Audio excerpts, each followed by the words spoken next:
by the Altoona Area High School Vocal Ensemble under the direction of Mrs. Kelly Sykes. Oh, say can you see by the dawn's early light what so proudly we hailed at the twilight's last gleaming, whose broad stripes and bright stars through the perilous fight, for the ramparts we watched were so gallantly streaming, and the rockets red glare the home's bursting in air gave proof through the night that our flag was still there. Oh, say does that star-spangled banner yet wave o'er the land of the free, and the home of the brave, home of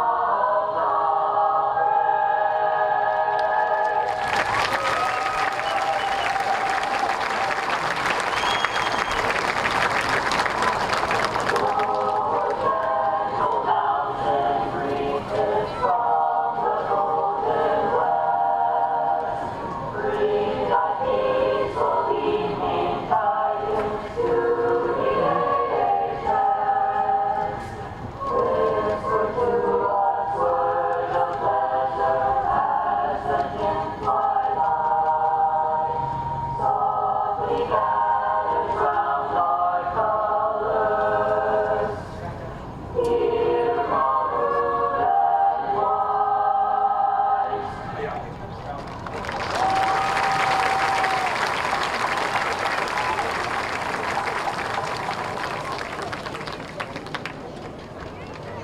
And now, an Altoona band tradition, the Downfield Lion performed to the band's Signet March, Barnum and Bailey's favorite.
Mountain Lion spirit with the Hay Song.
Altoona High School football. Tonight, the Mountain Lions will host Central Dauphin East. I'm Jim Abbott along with Chris Strawmeyer bringing you the game tonight.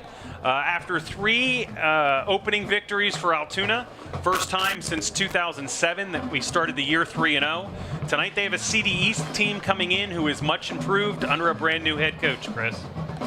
Yeah, they come in at 2-1, and they've played some quality opponents and barely lost their first game to Manheim Township, 24-21, and then beat Warwick and Cedar Cliff. So, CD East is very athletic. You're going to see some big plays. Their big play receiver number one, Mackay Flowers, is a Penn State recruit, 4-star, 5-star, depending on what service you look at. So they come well advertised here. Brand new coach. He's 25 years old, something like that. Very young, but he has these guys playing some good football. And the Penn State recruit you're talking about is Mackay Flowers. He was actually the Class A Player of the Year in Pennsylvania last year as he led Steel High to the state championship. And his coach was Lance Dean, who is now the new coach at Central Dauphin East. And Mackay's family must have moved to get into the district, and he's playing now for CD East. They have, as Chris said, great skilled position players. You're going to see an athletic team on par or a little bit better than Williamsport that we saw in week 1. So hopefully Altoona can do what they need to do, run the ball.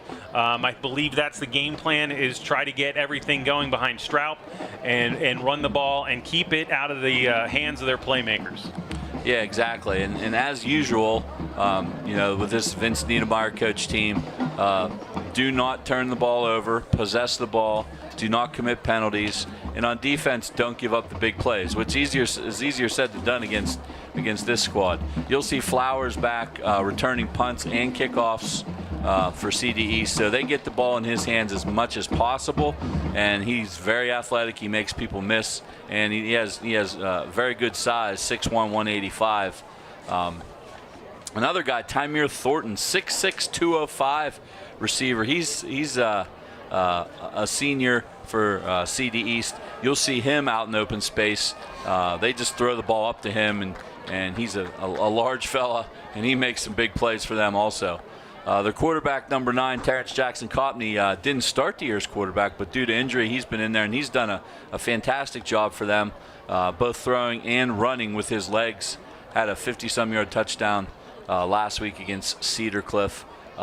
And it wasn't even really a broken play. It was kind of a designed run. So you'll see lots of open field stuff here tonight, more than likely.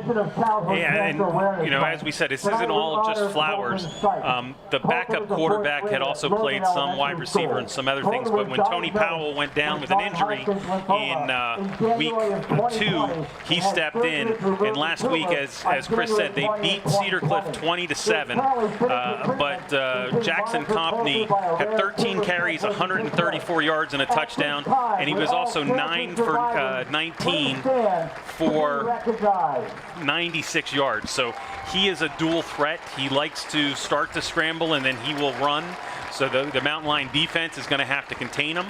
That front three is going to be working big tonight on defense with Manny Miller, Brian Yingling, and Mike Rucchio. And then they've got to make sure that the outside linebackers keep containment with Spriggs and Brendel. So it'll be an interesting game to see, develop. The key to me is, when was the last time we were in week 4 legitimately talking about Altoona, how they're playing in playoff hopes? I know we're starting this first league game, but honestly, CD East could be the second best team or third best team after we beat them in this conference behind Harrisburg. Right, exactly. I mean, Central Dauphin, who we thought was going to be really good, has not even played. They are canceled again this week. So I don't even know really how good they are. So CD East has proven it on the field so far to be a pretty good squad here. So how good's Altoona? This is a really good test right now to see how good Altoona actually is with their first league game against a quality opponent.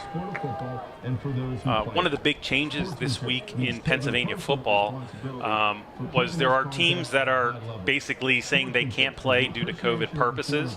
And in the past, it just used to be no contest, like it was not even there. But what has happened in the first couple weeks, there's been teams that have practiced all week and then said they couldn't play because they were playing a better opponent, and they wanted to just take that as a no-win, no-loss situation.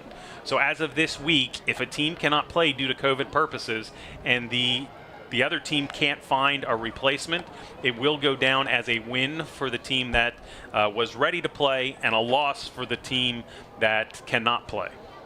Yeah, that's interesting. I guess down east, supposedly, there was some shenanigans of some kind, and they had to come up with that rule.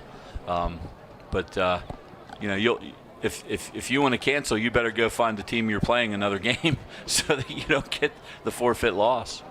Well, one of the things that happened last week is Harrisburg and Bishop McDevitt, which a lot of people were looking forward to, was canceled due to issues on McDevitt's side. And McDevitt ended up, I don't want to say getting lucky because this wasn't in play then, but Harrisburg was able to find CD East, I believe, CD was supposed to play Manheim Township, and they couldn't play. So they did set up a game behind Manheim Township and Harrisburg on like 48 hours notice. Harrisburg won 24-21 in overtime last week. So, that's a Manheim Township team that beat this CD East team by 3 also. So, CD East is legit. And the Mountain Lions get a sort of short kick, and they are able with Spriggs, or no, that was Dokes, bring it out to almost the 40 and get the first position. It's good to see Dokes test that ankle that he was dinged up with last week right away. So he seems to be okay out there. Didn't show any signs of wear there.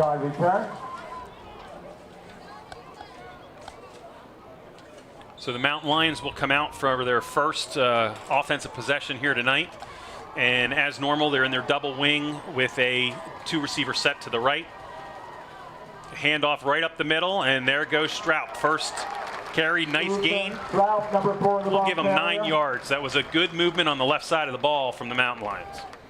Yep, every game we kind of see the same thing. We see the Mountain Lions with their unique style of offense that the other teams don't see. Yeah, sure, they see it on film each week, but until you get out there and play it, it's a big adjustment.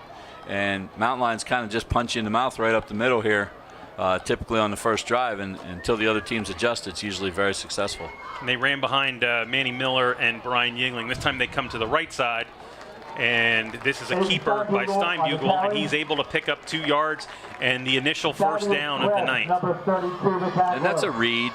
Steiny will look and see if he puts the ball in Ethan Straup's belly, and he pulls it out if he deems it necessary. First down, Mount Lions at midfield. So again, the athletes of CD East are playing in the secondary right now, and at free safety is Flowers. Here's a reverse coming around to Dokes. Dokes is able to cut it up once the initial contact. Who's that? Xavier Armstrong. No, that was Marcus McDaniels. I'm sorry. The tailback. He also stayed home at the defensive end position and forced that to be just a short 2-yard gain.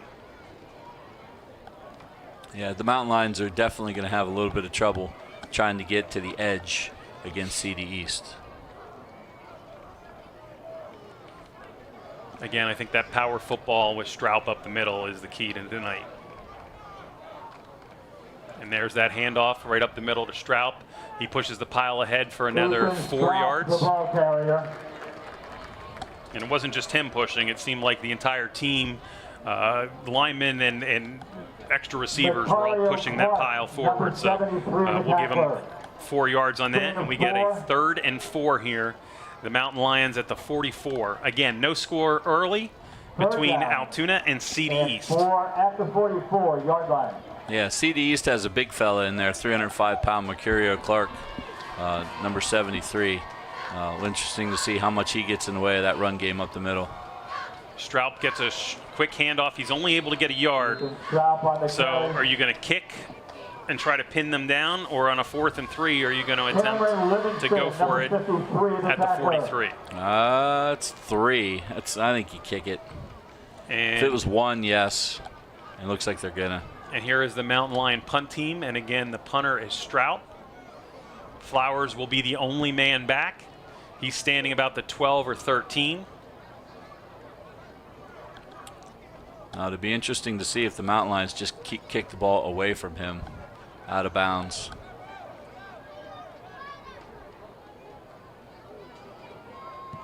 Straup booms one in the air. Flowers is going to take it, go back to the 3, and he's going to attempt to run. And he's got the corner, but then he's tackled by number 74. I believe that was Riccio. Made the tackle out at the 21. Yeah, usually he'll advise to field the ball inside your own 10, but when you have an athlete like that, sometimes it's okay to let him try to make something happen. So that's a 40-yard kick for Straup.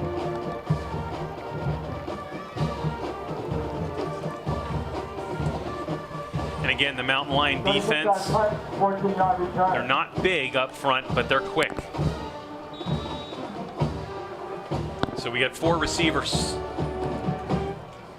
for CD East, and they just have a quick handoff, and big hole opens to the right side. He gets the corner, and he's going to be a 20-yard gain for McDaniels, as he just waited for the play to develop. He sat back and just waited till the hole opened and ran. Yeah, not a good job on the left side of the Mountain Lions defensive line. So this time 3 receivers to the side. They're isolating Flowers on the right. Another handoff again, straight up the middle. Riccio slows him down, and then the rest of the linebackers come and are able to make the tackle after a 5-yard gain.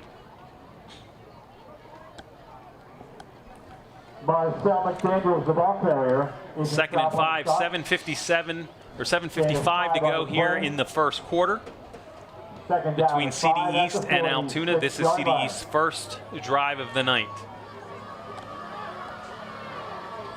Twins both ways.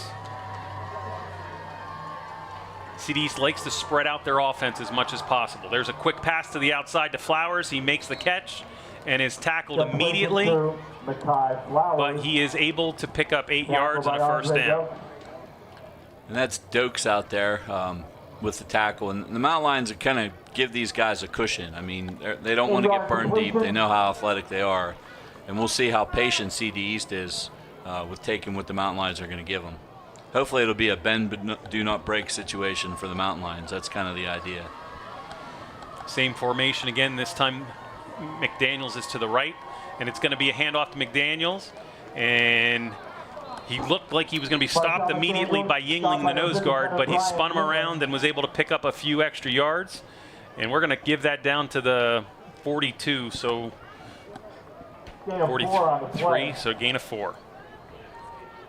That brings up second down and 6 after 42. Always look for the side judge to do the marking, and it's not really coming from him. It's more the interior official. Passing situation. There's a quick throw to the right to Flowers. He tries to keep his feet in bounds, but the bad pass. And the Mountain Lions actually are forcing CD East to go into their first third down situation. They are 3rd and 6 from their own 42-yard line. Yeah, Manny Miller got in there, got some pressure on Jackson Copney and forced the errant throw.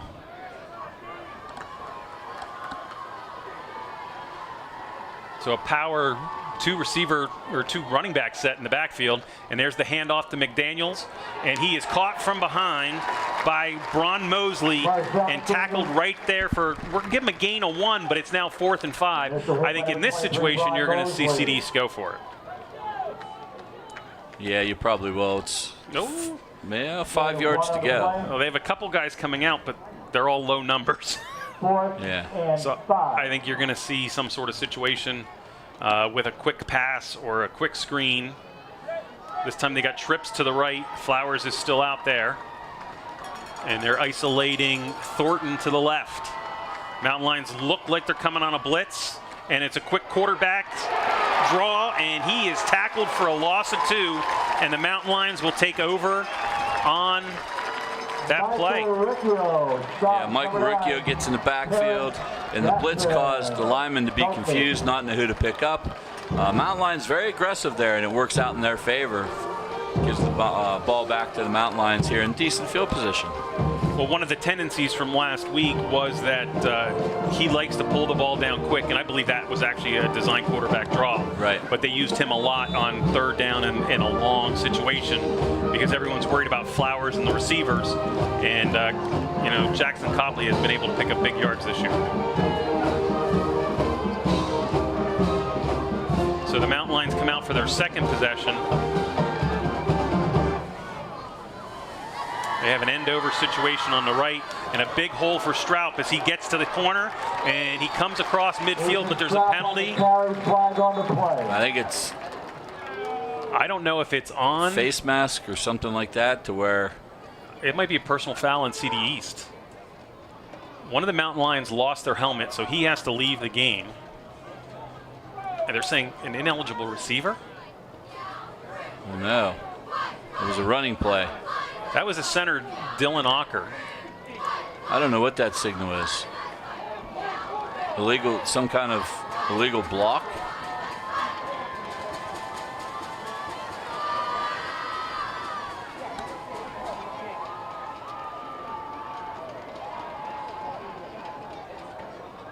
So they're taking it from the end of the play? No. Participation on the offense. The player whose helmet came off participated in the play after his helmet came off. By rule, that's a penalty. Repeat first down. Okay, so they gave Dylan Ocker the penalty because his helmet was pulled off, and they said he continued to engage, where as soon as your helmet comes off, you're supposed to not do anything else. Right. So it's, instead of being 2nd and 1, 2nd and 2, it's now going to be 1st and 15. Each week we see something different. It's amazing. And this is a mid-pen crew. Fake up the middle. out to Straub, and then Steinbugle does take the ball, and he'll pick up about 8 yards. So he'll get some yardage back, and it's now 2nd and 8. I like to see Steiny not try to run people over. He's their quarterback, really the only quarterback they have, and I'd rather have him just try to avoid the tackler. But at the same time, I'm glad that he's following the runner. Well, yeah. In other weeks, he's tried to take a different hole and not had something. If he's following Straub, then he's got a little extra protection too as he goes. So this time Straub does get the ball, and the defensive line swarmed on him, and Straub's strength gets him all the way out to the 47. So he's going to pick up 2 more yards. It's going to be a 3rd and 6 at the Mountain Lion 47-yard line. Yeah, that was all. That should have been 0 yards, and Ethan just plowed ahead, got a couple out of that. Should have been and he met the big man in the hole, Clark. Again, he's 6 foot. What is it? 6 foot. He's big. 6'4", 305. He's listed at. Who knows? And they met in the hole, and Straub was able to push him backward and still gain a couple yards, but not enough. And Straub takes the ball up the middle, and he goes, and there's Clark again. Clark rides his back, and we're going to have a 4th and 1. This time I think we might see them go for it on 4th down. 4th and 1. At the 48-yard line? Yeah, Coach Niedermeyer really believes he can get 1 yard anytime he needs to, and that's that's his philosophy, that's his belief. And so do you do your quarterback sneak here? I think you give it to your big guy. Nope.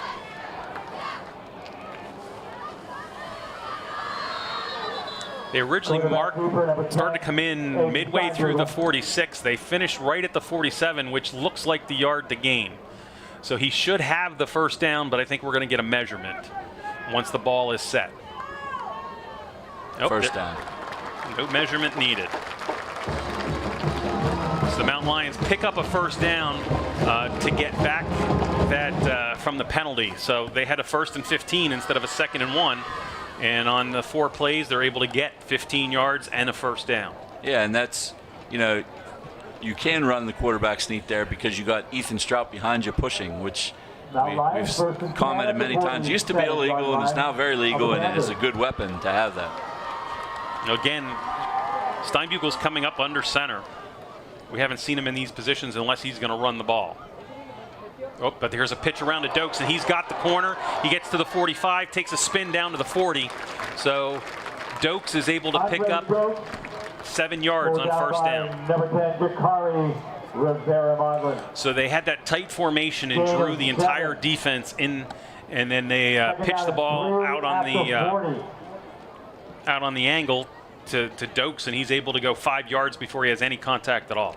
Yeah, that was, and it actually closed pretty quick because it looked like it was going to be a lot more until Rivera Malden, number 10, came up and made that tackle. 4 receivers wide this time to the left. And a handoff to Straub, just a straight dive. No, Steinbugle kept it again and dives forward, turns the corner, and he'll pick up 3, and it looks like he's going to get another 1st down. And Steinbugle's been much better with his ball handling. I mean, that was a very good fake right there. And we've seen that, him get better. But this is really his 4th start. Because Marcus, he took over for Marcus Day. And he didn't even play last year. So he hasn't played any football in 2 years. And then all of a sudden he's starting quarterback, and this is his 4th start. So he's doing a very good job considering all that stuff. Again, 4 receivers, and Straub's now coming out this way. And Steinbugle was just going to throw, and he didn't have the opportunity, so he'll turn and run and throw it out of bounds. He does have the presence not to make sure it gets past the line of scrimmage, Chris. Yep. And there was a guy over there anyway. I think Straub was within about 5 yards of that. Even though it clearly looked like he was not throwing it to him. There was a guy close enough that it wouldn't have been an issue. 2nd down, 2nd and 10 at the 37-yard line. Straub was a little deeper in the pattern, and Flowers was just sort of shadowing him. So he didn't want to put the ball up out there. And he did the safe thing after he dropped the ball on the attempted pass. There's a quick pass, throw out to the outside. Nice play and a nice step and maneuver as Ethan Howman that time comes through and makes a great play. And the Mountain Lions will pick up 12 yards and a first down. Yeah, Ethan Howman has 3 catches on the year for 41 yards, which, believe it or not, is tied with Dokes for the team lead in receptions. He just took the lead with his 4th. So he's their guy. He had a big catch on 4th down against Williamsport 2 weeks ago. And had a touchdown catch last night from Tyson Reed, or last week, I should say, from Tyson Reed. And there's some movement or penalty.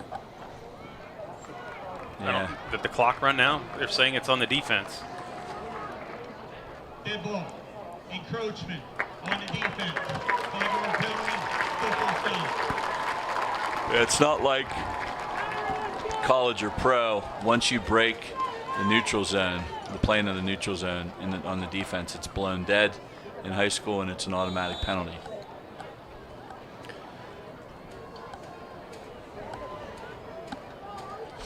So both teams now have a 5-yard penalty against them.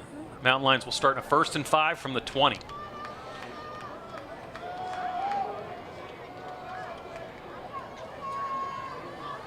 Overloaded to the left. And a quick pass now set up, and just behind Dokes. Yeah, it was a little behind Dokes. Dokes had to turn around like 180 the other way and just couldn't make the catch, but he got behind the defender.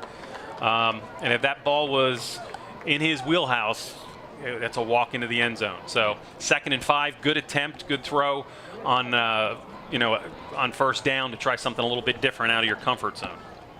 Great play call there. It broke open, wide open actually. Could have been an easy pitch and catch, but it was just a little bit behind him. And I think they're running left. They got everybody to the left. And there's a quick timeout by CD East defense. As 1:23, the other thing this Mountain Lion offense has done right in here is they're able to take a lot of time off the clock. Sure, anytime they have the ball, the athletes for CDs can't make plays. That's kind of the deal here. You want to possess the ball, keep it out of CD's hands. I want to remind all fans that all football games will be streamed live on ML TV Live on the YouTube channel. Also, for AH home games, fans can get it online at fox8tv.com and abc23.com, as both sites have high school football tabs where the games can be seen live as well. Those games could not be brought to you without the help of the MLTV crew. Tonight, Doug Sipes and his crew contain Caleb Freeze, Noah Freeze, Gabe Ebersol, Nora Reed, Hannah Vankis, Chris Fox, Ryan Webster, and Tressa Weiss.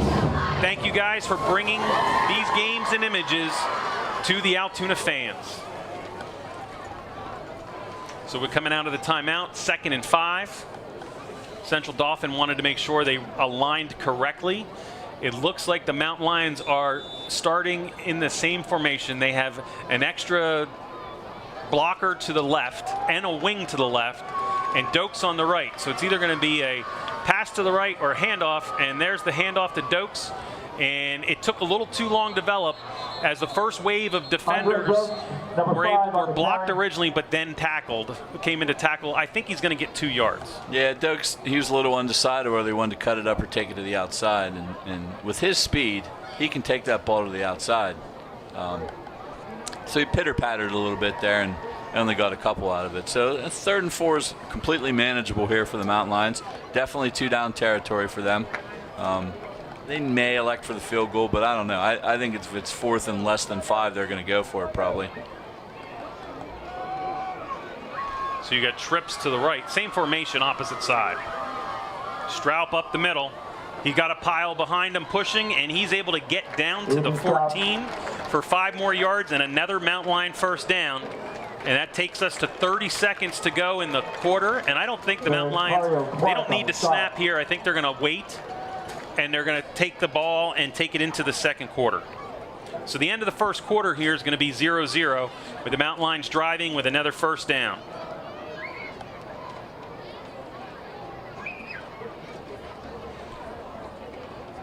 You got to like the way this game has started out, Chris. Oh, yeah. The Mountain Lion offense, well, they're going to come up, and Coach Niedermeyer's out there waving them off, saying no. Right. But the team quickly ran up thinking that they needed to And we snap are the ball. scoreless after 1 quarter.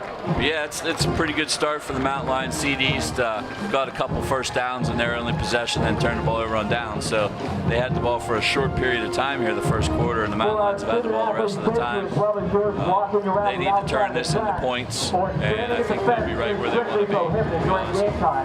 Please continue to follow safety guidelines, which include washing of hands and social The Mountain Lions and City East will change sides of the field.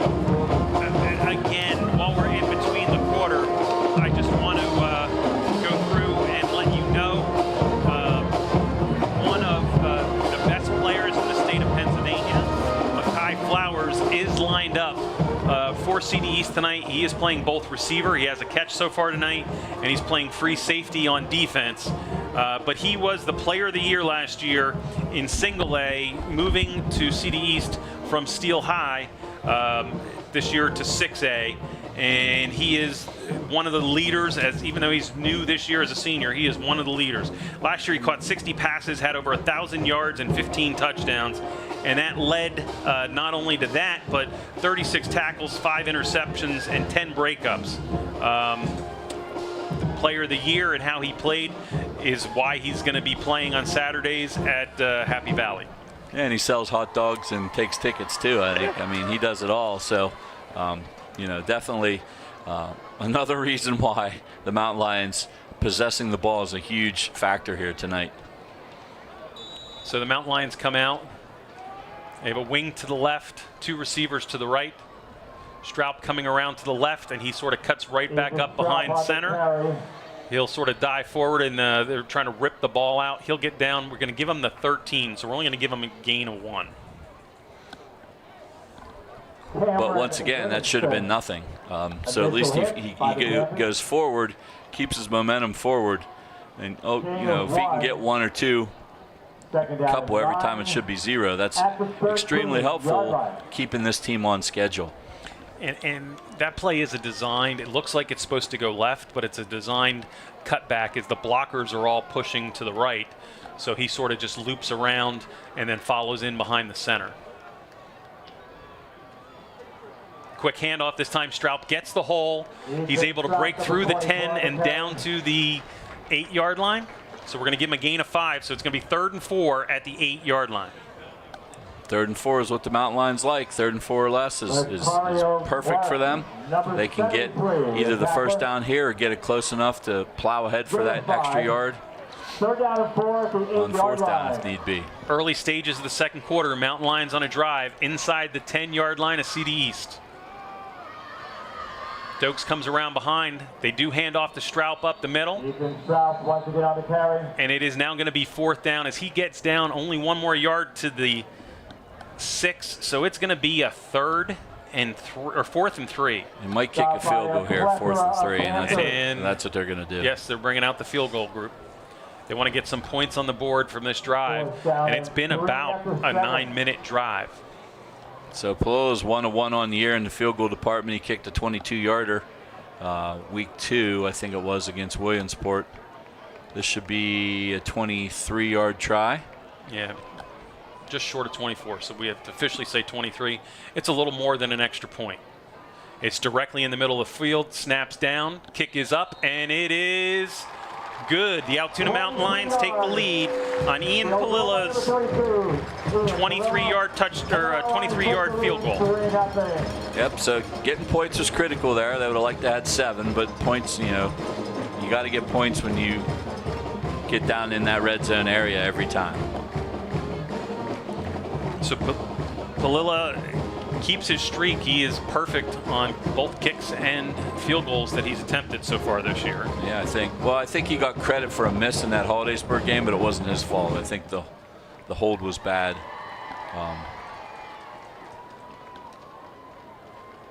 But nonetheless, you're right. He's been a great asset here for the Mountain Lions in the kicking game. He doesn't have a lot of range, but inside his range, he has been deadly. No doubt about it. So this is the first time we're going to see the Mountain Lions kick off. CD East, and their two deep men. One is Terrence Jackson Copney, the quarterback. We don't usually see the quarterback be the deep man along with Flowers.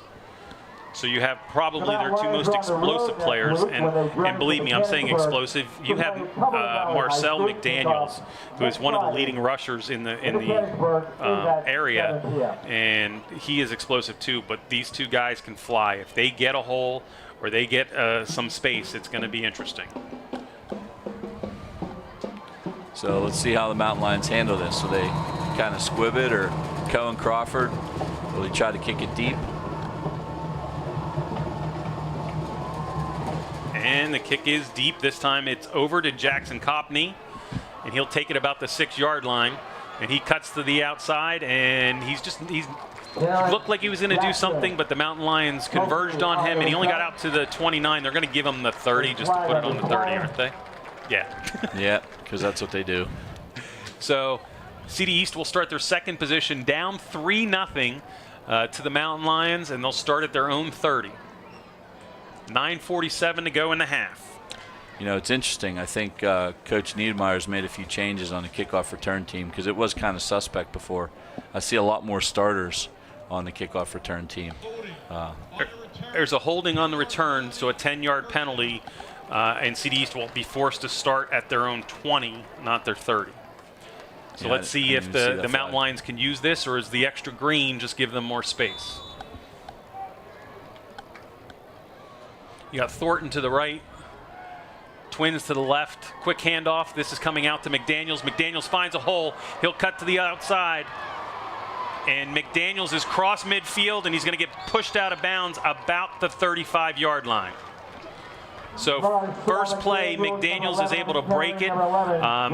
He got a nice block on the outside from Thornton, and he's going to go for 45 yards, and they're coming out quick. 45-yard run. There's another handoff, and McDaniels is tackled. This time we're going to give him a 2-yard gain. Connor Reimer was in there on that one, not this time. That's the second time the Mountain Lions have kind of got manhandled around the outside there. And Taborn was one-on-one with Thornton out here, and Thornton just occupied him, and Taborn did not turn him inside. He let him get around the outside, and that probably gave him another 20 yards. There's a quick pass. Ooh! Alex Yost read it well. Had it hit off his hands, but he was really reaching for it. But he read it well. If he picks it, he might not go the whole way, but he's going to get some yardage. Oh yeah, he's going to go most of the way. He might get caught, right. But there was really nobody in front of him at all. No, so but Thornton about 3 yards behind him. Sure, there might be some speed out there on the offensive side. Ooh, and this time we have a different quarterback. This time is number 17. That's Tony Powell back. in. And there's a handoff to number 2, which is Chandler. Aiden Chandler. Yeah. So they had Jackson Copney out wide that time, and they brought Powell in, who was the original starter that we talked about. Doing a few different things here. Coach Lance Dean. Fourth down. And McDaniels comes back in. But Powell is staying in the game at quarterback. So we have another fourth situation. It's 4th and about 6.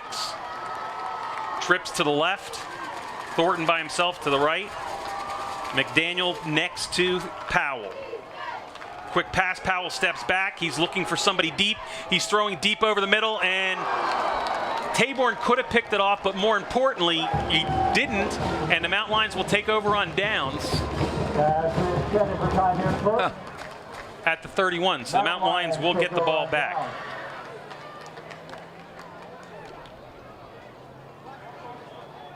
I thought that was 3rd down. That was 4th. Because they had a 2-yard run, the almost interception by Yost. Then they changed personnel, had another 2-yard run, and another. Right. I forgot the Yost play. Yeah, and you're right. Good thing he didn't intercept that. And because instead of having the ball at the 3 or 5 yard line, you got it at the 31. Right. So 8:10 to go second quarter, and we have a Mountain Lion. Well, we don't have a Mountain Lion down, but we have a hold. Are we on other TV tonight? Officials timeout. He's bringing Steinbugle over to the sideline. He's talking to Coach Niedermeyer. So they're switching, asking for a different ball.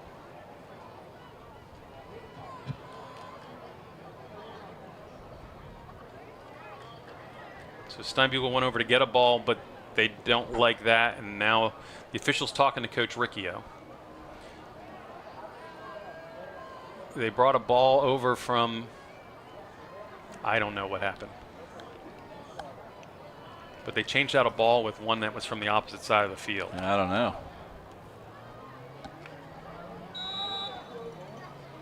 But Mountain Lions 1st and 10 on their own 31. So that was a big stand for the Mountain Lions. See if they can get some first downs and get that machine rolling again here. The key is stopping the big plays. You gave up a 45-yard run, but that's all they had. Steinbugle faked the handoff. I think he juggled it and wanted to give it to him, but like he bobbled that in kind of a broken play situation. So he tries to cut up the middle, but he gets back to the line of scrimmage for no gain. That's the second time tonight he's had trouble with the ball. Could it be the ball they brought in? Yeah, it's not their ball, that's why. I don't know. Once Who again, knows? fans are reminded that all Altoona home games will be on MLTV Live on YouTube. The game is brought to you by Doug Sipes and the MLTV crew, and we'll mention them a couple times through the night. You got 4 receivers this side. You got a motion pitch to this side, so they're trying to get blockers out there, and a good defensive play. That was Flowers. Nobody blocked him at all, and he just came right through the ranks. Like Four guys there, and Flowers is able to come up and make the play untouched. Yeah, it was well designed. I mean, a little toss play to Stroup. And that's the first time we've seen Stroup sort of go in that jet motion. Right. So we got 3rd and 7. Mountain Lions are 1 for 3 on passes tonight. Ethan Howman caught a 12-yard first down on that last drive. 6:45 to go, second quarter. Mountain Lions 3, CD East 0. And we have a timeout from Mountain Lions. Play clock was down to 1. So that's their first timeout of the night. As we have the timeout, I'm going to go through and mention our crew. Again, the MLTV crew is an all-student production with graphics, design, everything that you see on the screen on YouTube channel is done by our student at the MLTV studio. So you have Caleb Fries, Noah Fries, Gabe Ebersol, Nora Reed, Hannah Vankis, Chris Fox, Ryan Webster, and Tessa Wise. Without these students, we could not put on this production and bring it to you weekly from Mansion Park. They do a great job putting this thing together. We just show up and talk. That's it. Everything else is done by them. It's awesome, and we're thankful that they put this thing on. And some of us show up later than others. That's right. Did you get your grass done tonight? No, I didn't get the grass done. Have to be Sunday after the Steeler game. Tomorrow's kind of a big game at Happy Valley. I don't know if people were aware of that, but it's nice white out against Auburn. 20-minute halftime tonight as we have both bands here. So the CD East band is getting ready in the end zone. Quick pass to Stroup. He pushes his way through, and the second effort is going to get him the first down. Yep. That second effort, pure strength, gets him to the 41 and a first down. That's just a football play. That's amazing. He had no business even having the first down right there, and just his effort, sure will to get that first down, came through right on the number. First down, Mountain Lions. And he was with 3 guys about the 39 and a half, and he just kept his legs pumping and keep going forward. The first couple games, he had no catches at all. He had 2 catches for 22 yards last week, and they tried to get him involved in other ways. And you see tonight with the little toss play a couple plays ago, and now like throwing the ball to Straub, they're trying to use their best player in different ways. Mountain Lions got the ball off just in time as Straub is able to just keep his legs moving. He's turned backwards and he's pumping the other way, and he's going to go for 5. Initial contact was at the line of scrimmage, and he went for 5 right there. And the Mountain Lion offense has been coming out of their huddle slow, and a couple of the linemen are pointing at the clock saying, we've got to go, we've got to go, as Manny Miller on that last play was letting Steinbugle know that the clock was running down. Play clock. Yes, the play clock is in both end zones. We're okay right now. 5.5 minutes left in the half, so we're okay there. But 2nd and 5. This time it's end around. Tyson Reed. And Reed gets around the first couple guys, cuts it up, and we're going to give him 2. So it's 3rd and about 3, which is right where the Mountain Lions, they don't mind 3rd and 4 or less.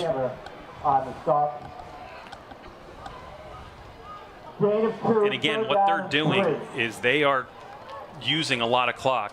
You have these athletes on CD East. They have had the ball for only 11 plays so far in this first half.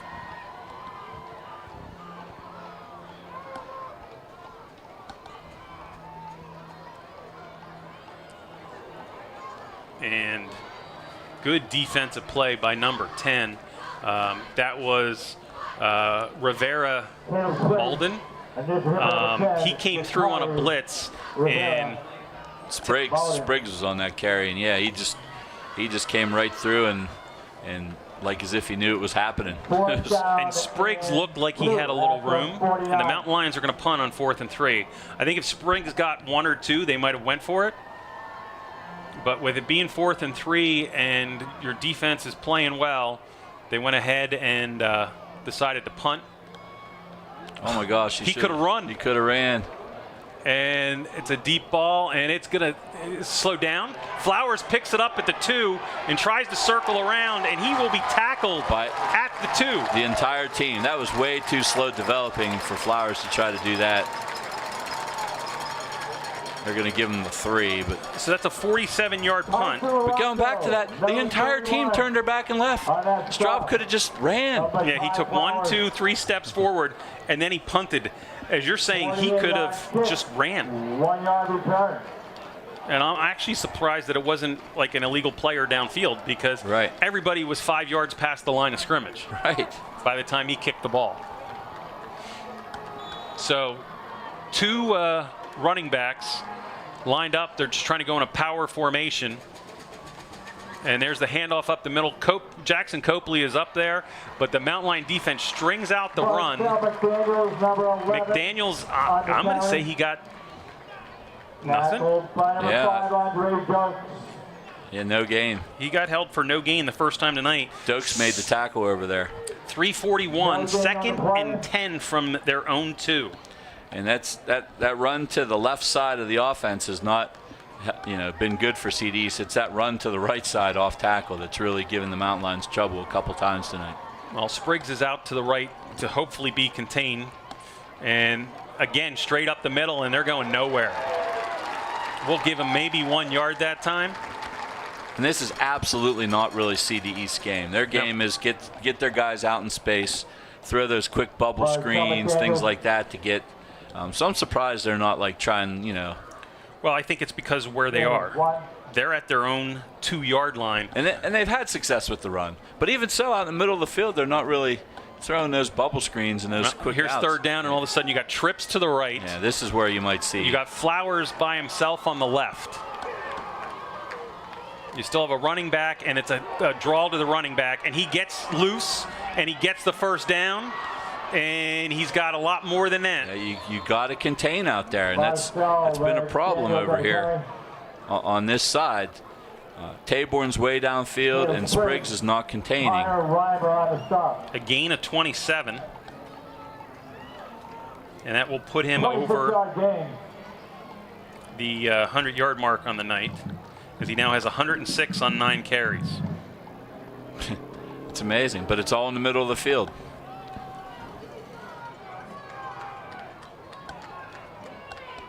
Same formation other way. And it's a quick pass to the outside to Flowers all by himself. Oh, and there's a tackle. No call. No call. Flowers stays on his feet. The defender was tackled at the 35-40 yard line.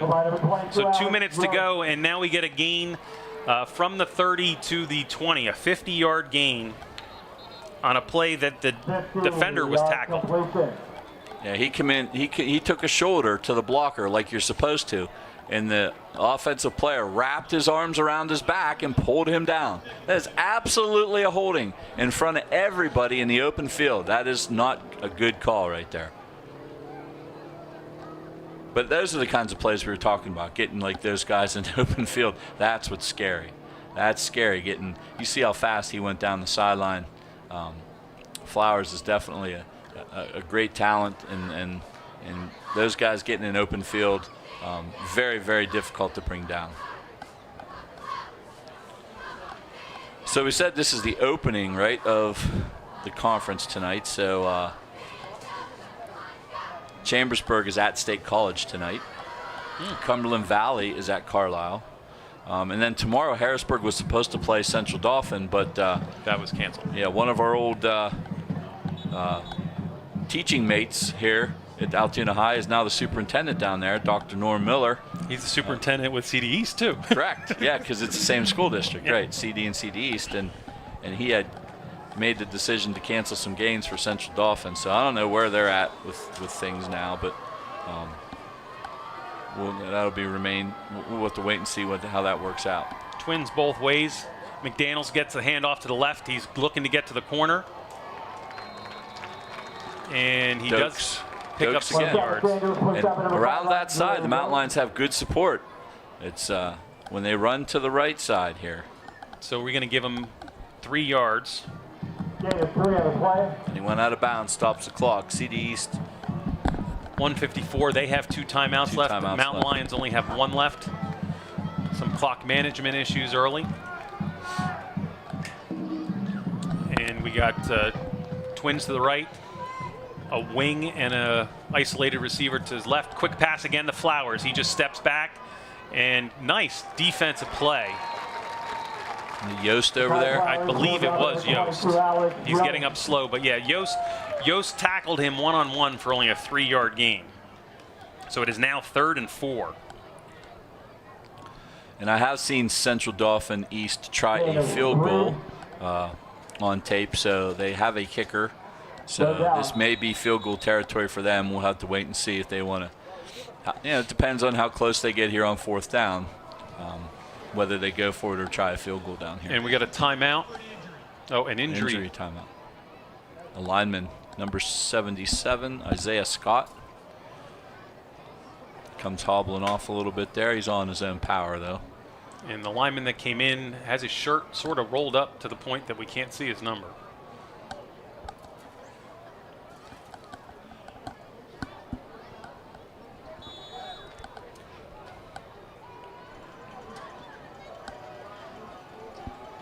I know it ends in a 7.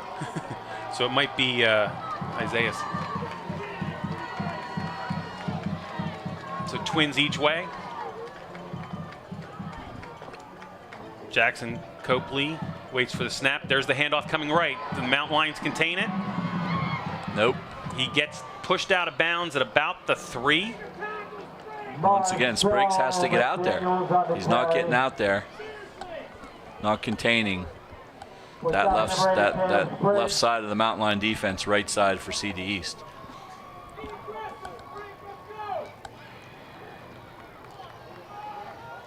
So the Mountain Lions here. 56 seconds to go, and this drive started on the 2. A couple big plays in a row, a 28-yard gain on 3rd and 10, and then a 50-yard pass or screen. And CD East is looking to put up a score right before half. Quick handoff, goes to the left, and I don't think he's going to get it. The Mountain Lions will come in, and there's a push. No, they pushed him in. So that will be a 3-yard touchdown run. Wow, it looked like he was stopped. Yes, he was apparently pushed in. So McDaniels on a 3-yard run with 45 seconds to go in the half. And that one kind of hurts. I mean, you had them down there 3rd and long at their own 3-yard line, and you keep giving up these big plays around the right side. And CD East will try the extra point.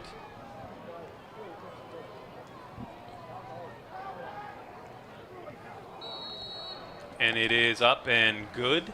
That's 18, Nicholas Bloss. And the kick is good by Nicholas Bloss.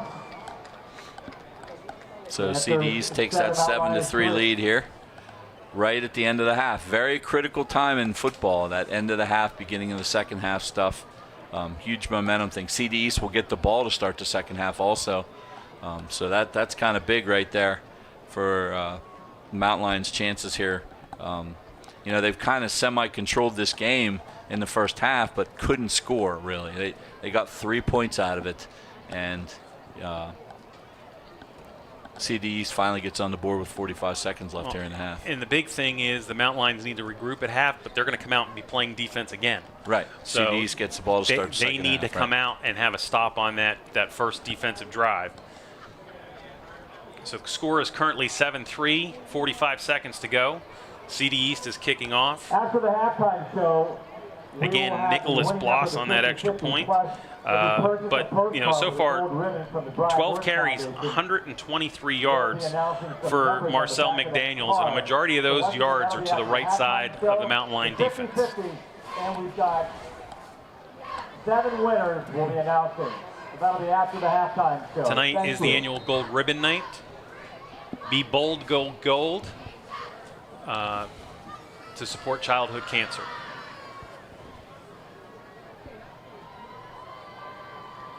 CD kicks the ball off, and it's going to go out of.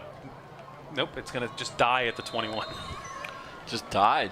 It was sort of a spinning top. It's a good sandwich. By number 5, Andre Dokes. Got that thing to die right at the 22, and Dokes just had to dive on it. So 45 seconds, what's your offensive thoughts? Nothing. Run the ball. Run the ball, get into half? Get into half, yep. You don't want to do anything here. The Mountain Lions dominated time of possession, and a couple big plays by CD East. They now currently have, 1, 2, 3 runs of 20 yards or more, and a 150-yard pass to Flowers. And we have a penalty, or that's a timeout. So CD East is going to take another timeout just because they can. Make sure everybody's in the right positions. Yeah, I'm not sure why, unless they saw something they didn't like.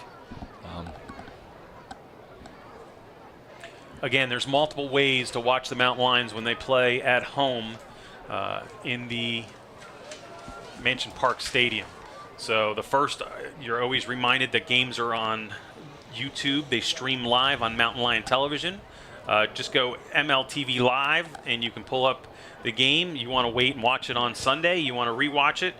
You can do that at any time. Again, MLTV Live on the YouTube channel. Also, the games are shown, all home games are shown online to FoxTV8.com and ABC23.com, as both sites have high school football tabs where games can be seen live as well. You know, this production, again, this is something nice that the MLTV crew, our student production team, puts this on, and it's something that these players can see forever. You talk about games in the 70s, 80s, even the 90s when I was coaching with Coach Dalton. We have some old videotapes of it, but nothing like preserved on YouTube forever. So Stroup up the middle, and they give up a 5-6 yard run. We're going to give them 6. And the Mountain Lions do not need to make a second snap.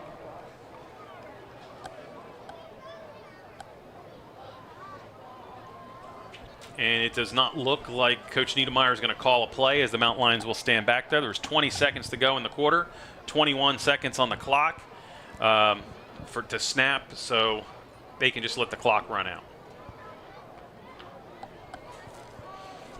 And are they going to come up with like 8 seconds left? Steinbugle's leaning in. Nope. He's going to jog to the side. The rest of the team will follow him. And CD East on a late drive, 98-yard drive, will take a 7-3 lead heading into halftime. So first half stats and highlights. Mountain Lions, a lot of ball control.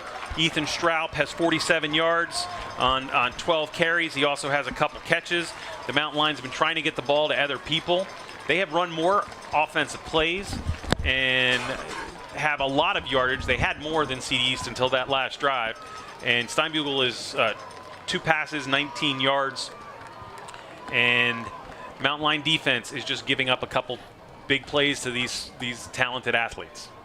Yeah, I mean, really, it's kind of what they wanted in the first half. They just haven't scored. Mountain Lions were kind of down there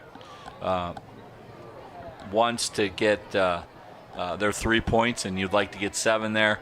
And then they had another drive that they got several first downs, installed about the 40-yard line, and punted it away right before CD East had that long touchdown drive. So, you know, they possessed the ball. Offense has been pretty good, just not quite finishing. The defense has been solid, except for those runs around the right side. I don't know what the story is with that, but they're going to have to get that corrected at halftime. All right, so again, I'm Jim Abbott along with Chris Strawmeyer. We now have the Central Dauphin East Band coming out. So I would like to introduce the band coming onto the field and get ready for the halftime show. And we will be back to pick up action in the third quarter. Into the woods to find out just who is stalking its prey in this haunting show. Featured performers: Caitlin Harris on the flute, Jackson Flegel on the euphonium, Victor Lopez on alto sax, and Sonia Pradam, color guard. The Marching Panthers are led on the field by drum majors Josh Wright, Colin Shaw, and Jackson Flegel. Additional student leaders include Nevaeh Sanders and Caitlin Harris. The staff is led by director Curtis Glidewell. Our student teacher is Kelsey Schrader. Music design by Synced Up Design. Drill design by Mark Garside. Percussion caption by Spencer Patiwa. Color guard caption and design by Amberly Eisenhuth. Battery instructors are Mike Groom and Daquan Holland. Front ensemble instructors are Richard Lomax and Peyton Leggett. Color guard instructor is Emma Kirkendall. Marching techs are Brian Matthews and Alyssa Burr.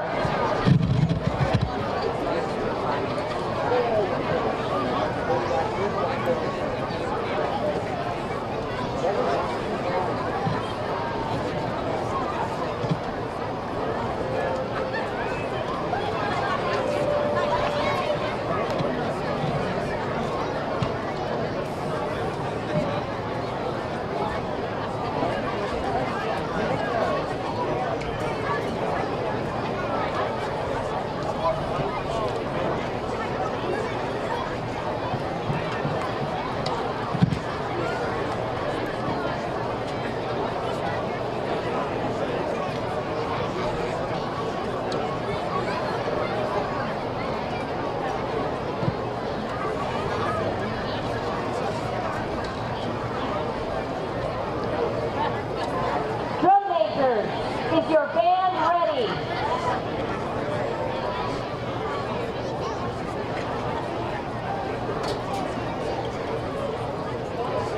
You may take the field in exhibition.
would like to thank the Central Dauphin School District Administration, East High School Administration, and the East High Music Boosters for their continued support of music at East High.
Ladies and gentlemen, we proudly present the Altoona Area High School Marching Band under the direction of Drum Major Charlotte Doyle.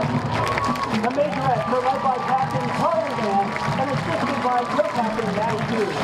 The Smiths are led by Captain Ashton Smith, assisted by Co-Captain Gabby McClellan. The feature majorette is Emma Sheridan. Over the past year, many people stream movies and shows as we experience more time at home. This season, we will be highlighting some of the music from many in popular movies and shows. Tonight's show opens with the music of Star Wars. Part 1 features the Star Wars main theme in Ray's theme. Part 2 features the March of the Resistance. We will then close the show with the theme from The Avengers.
Altoona Area High School Marching Band, Majorettes in silk. And now, on Altoona.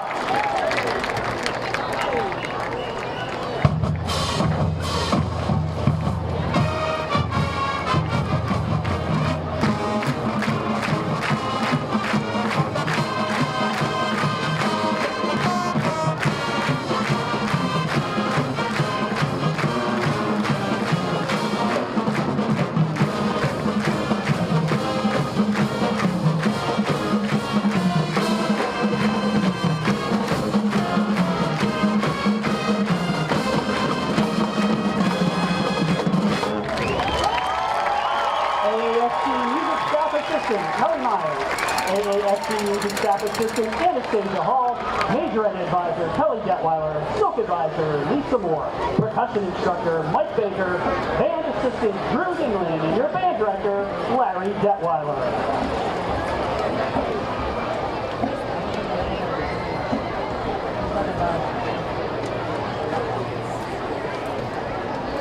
Tonight, we recognize our local childhood cancer survivors.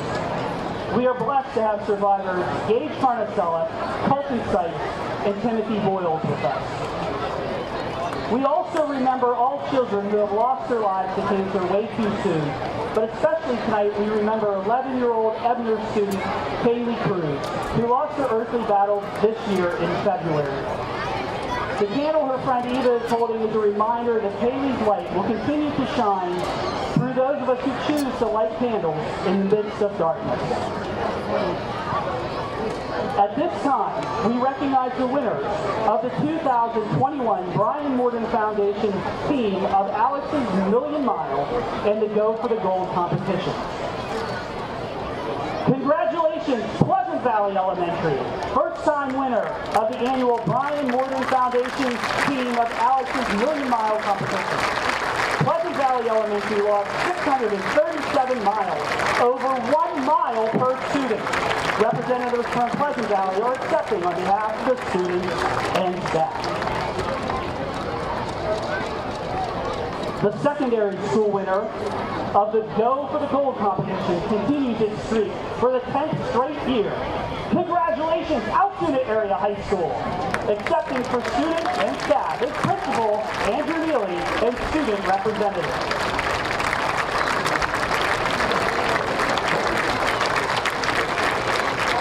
Congratulations return to the McCullough Pike program at Irving Elementary School. This year's winner of the Go for the Gold competition. This is their 5th win in 10 years, raising more than $2.50 per student to help fight childhood cancer. Accepting a representative from McCullough Pike.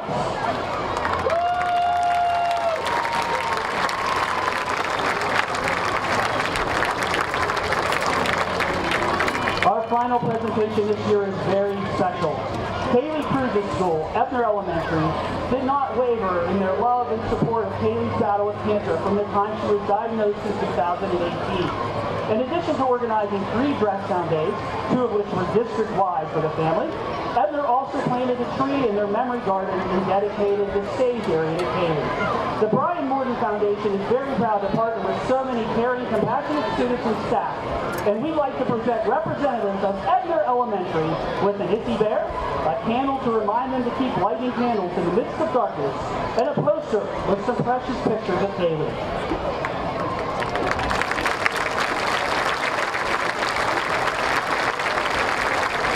The Brian Morden Foundation thanks all schools who showed their spirit and determination to fight childhood cancer during our 2021 competition. Your donations of more than $6,800 will help our local children greatly. You continue to help shine a spotlight on childhood cancer and make a difference in the lives of children and their families who battle cancer. Congratulations, everyone.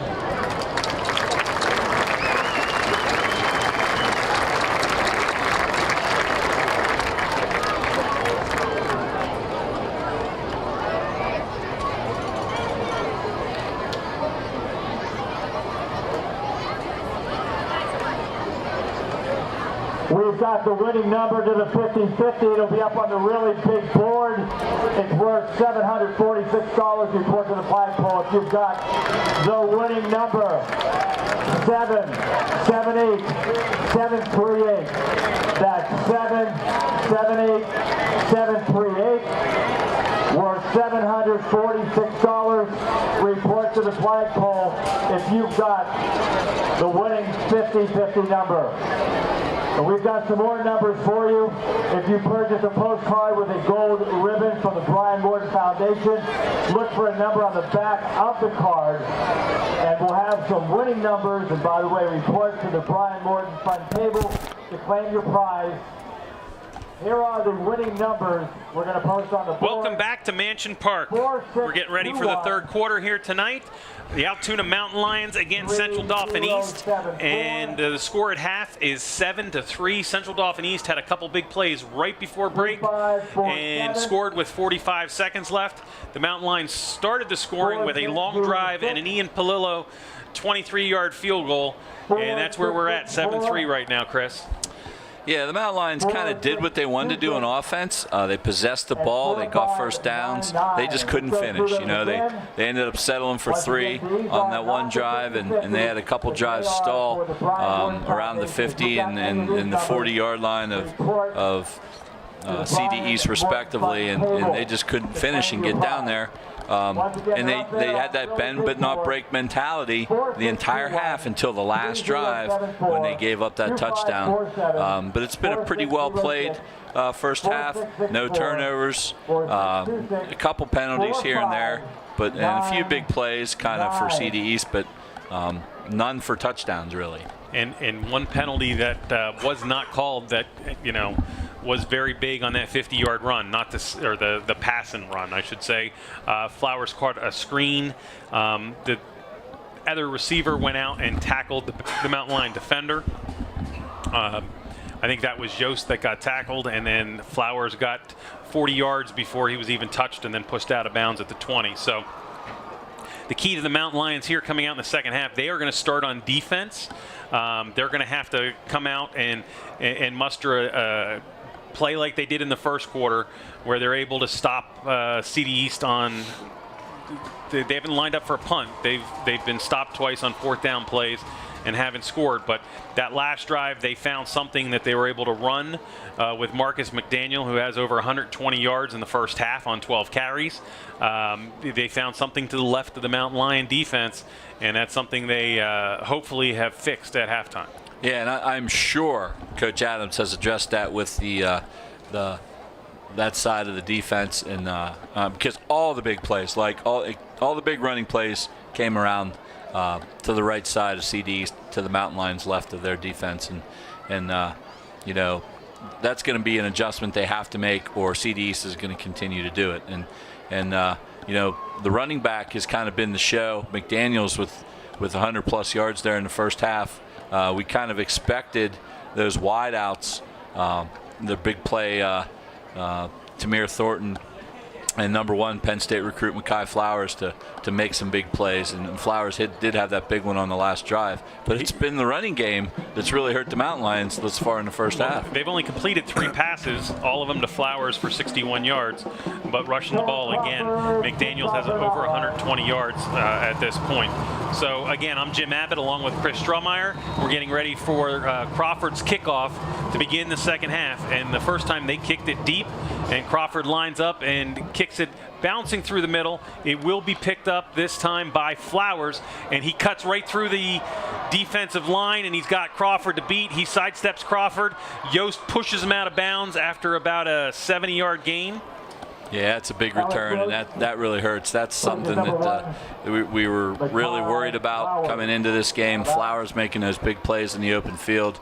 And Cohen didn't make the tackle there, but at least slowed him down, made him go around him. That Yost kind of caught him and pushed him out of bounds, potentially saving a touchdown here.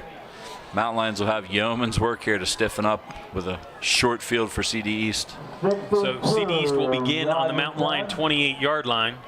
Mountain Lions had 12 guys, and quickly Logan Klein will run off on the sideline. They're lined up in the twins to both side. McDaniels in the backfield next to Jackson Copley, and he hands off to McDaniels coming left, And again, to the left, he has not been that successful. This time he picks up 1 yard. You know, and they kind of, I think they have switched Taborn and Spriggs. Now Spriggs goes back to the other side, but Spriggs was on this side on that play, and so is Taborn. I don't know if that was their answer to this or what, the Mountain Lions.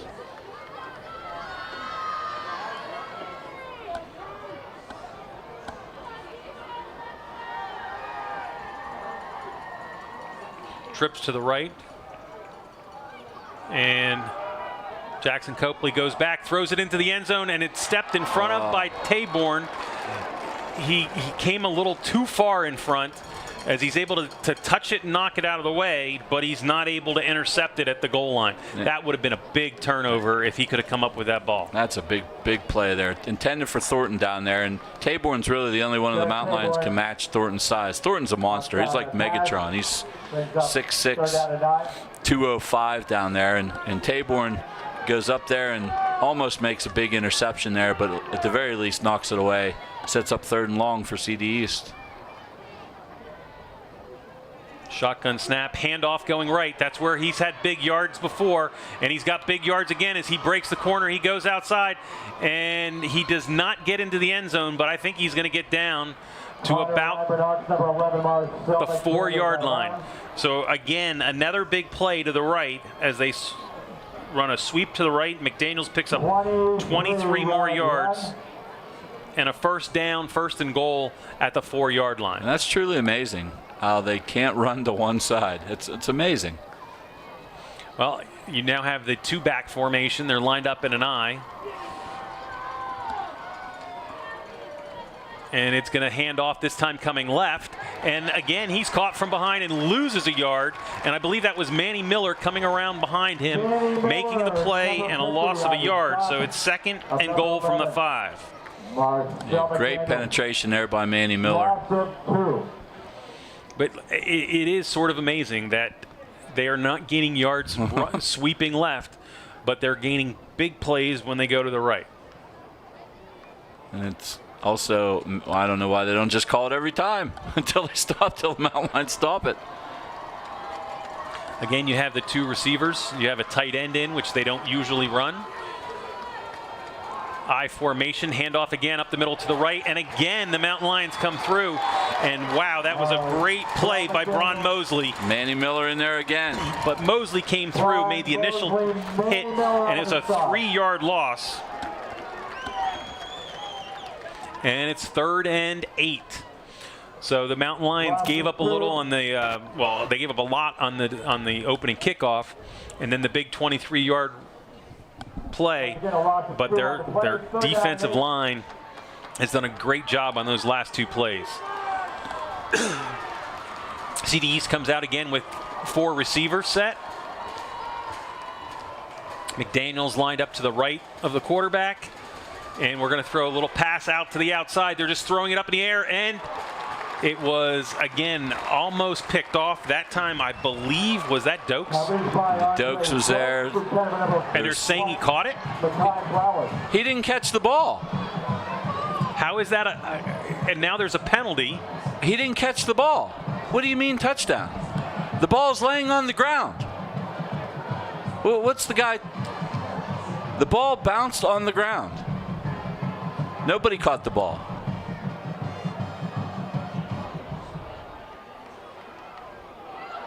Nobody caught the ball. And now it's a 15-yard penalty against the Mountain Lions. Nobody caught the ball. I don't understand. How can you make a mistake that bad? Nobody caught the ball. An incomplete pass that was knocked down by Dokes, and the official said it was a touchdown. I don't understand. And how do we have... I've never seen anything like that. How can all those guys miss that? Like, one guy can't go, hey, buddy, he didn't catch that. Like, are you serious? And there's an official right by the end zone. The back judge is right there. And here comes another penalty. And that, So there's a second. I mean, yeah, he's telling everybody to be quiet when it was the most ridiculous call I've ever seen. It's flat out cheating is what it is. I mean, that's terrible. I don't even know what to do. There's nothing you can do. That's what's so frustrating. What do I do with the stats? Nobody caught the ball. Oh, well, it's Flowers. It had to be a touchdown for Flowers because he was the only one there. No, there were two guys. There were two receivers there, but the ball was hit out of bounds and laying there, and nobody ever had the ball at all. No, I don't understand. What is going on here?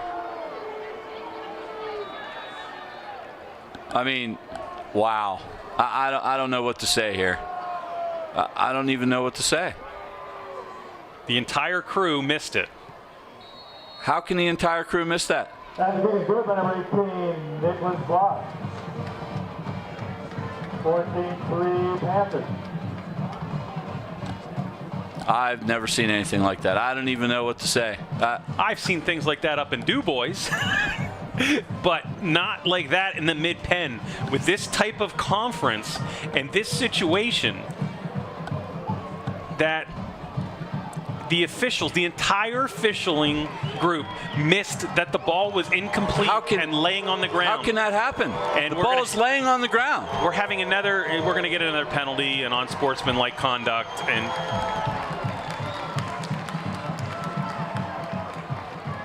like, you cannot, I don't understand. well, you're going to see an onside kick attempt because I think they're going to be kicking the ball from the Altoona 30. Right? There's two penalties. Yeah, it'd be 30 yards. Unless they give another one and make it 45 and kick from the 15. For all of their support.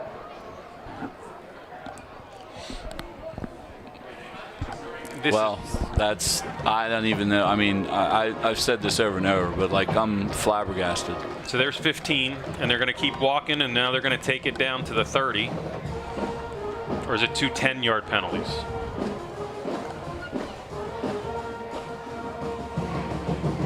And I see a lot of numbers out there. They're going to do an onside kick. They're going to walk it again now down to the 30. And actually, is he going to stop at the 30? Yes. So the hands team is out there for the Mountain Lions. The onside team is out for CD East. They score a phantom touchdown.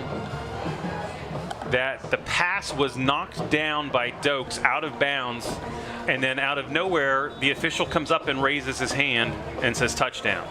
And none of the other officials saw the play. No one caught the ball. We can't give it to Flowers because he didn't catch the ball.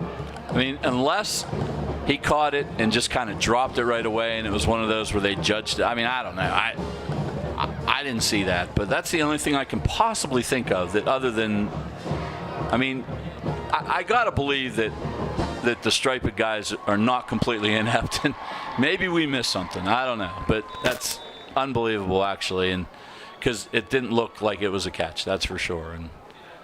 And obviously nobody on the Mountain Lions thought it was either, because that's why we get all these penalties right here. And he just drives it through the end zone. I don't know why you wouldn't try an onside kick there. Yeah, because you could theoretically end that game now if they get the ball back and score again. I mean, even if they recover it, it's going to be inside the 20. Now they get the ball at the 20. You might as well try the onside kick, right?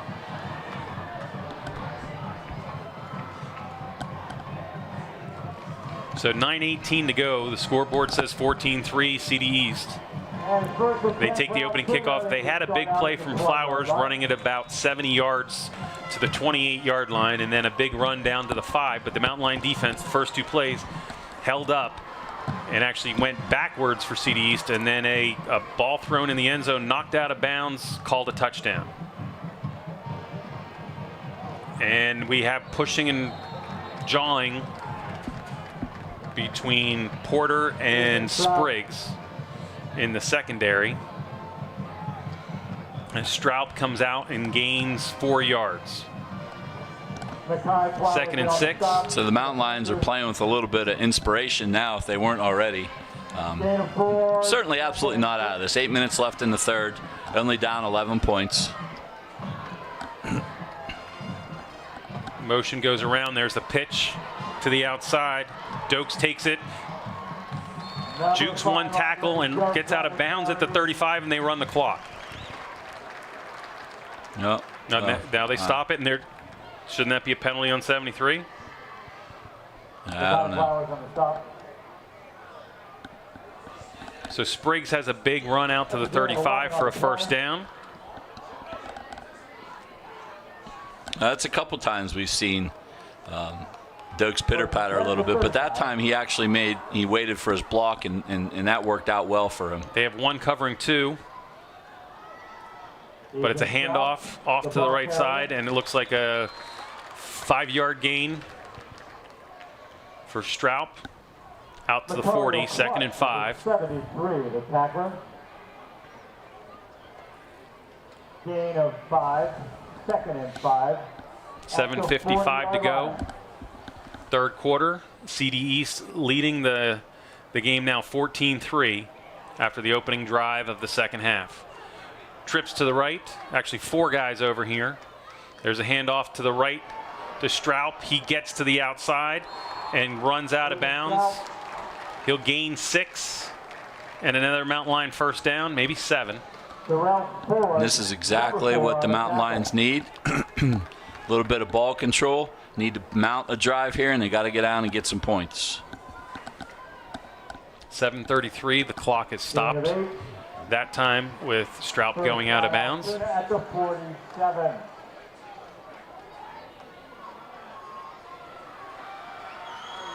Same formation other way. You got 4 receivers to that side. The second one's covered, so it's going to be a run play.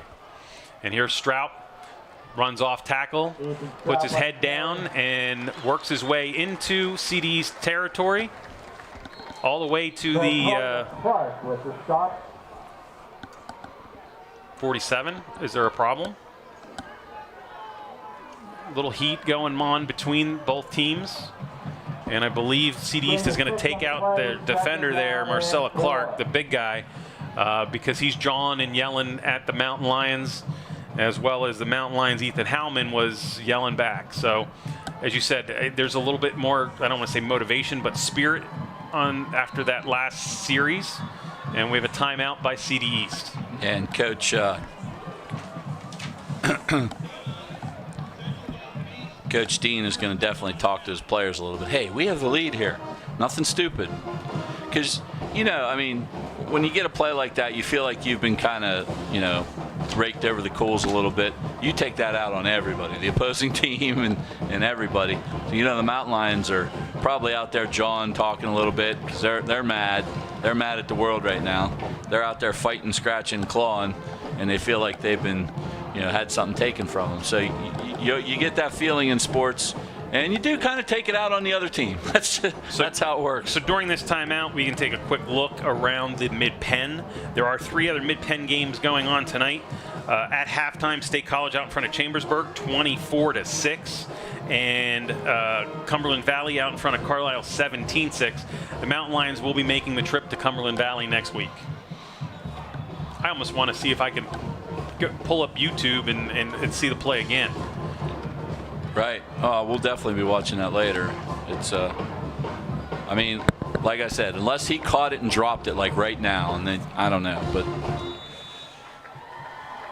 CD East hosts State College next week. That'll be an interesting game.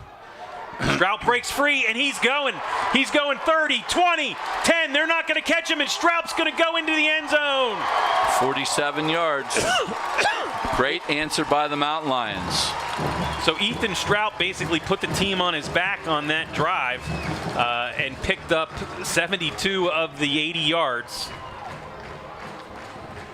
And the Mountain Lions will close the gap again. I had stopped doing stats for a while.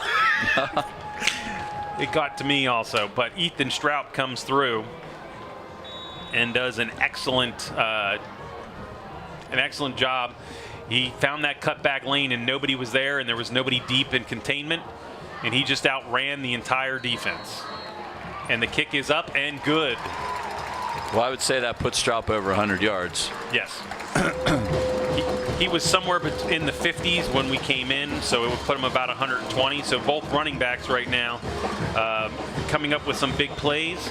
And the Mountain Lions answer the phantom touchdown. And it's just like we're starting the third quarter over with 7 minutes to go. 14-10, CD East. Yeah, Mountain Lions must do a better job in coverage this time. And they got to do a better job defending the right side of the line, or their left side of the line. Did I get so upset I threw away one of my sheets? I don't know. I was confused. Well, I still don't know how to put anything for CD East. I'm going to just put a question mark on that last one. But right there, that was Ethan Straub going 47 yards for the Mountain Lions score.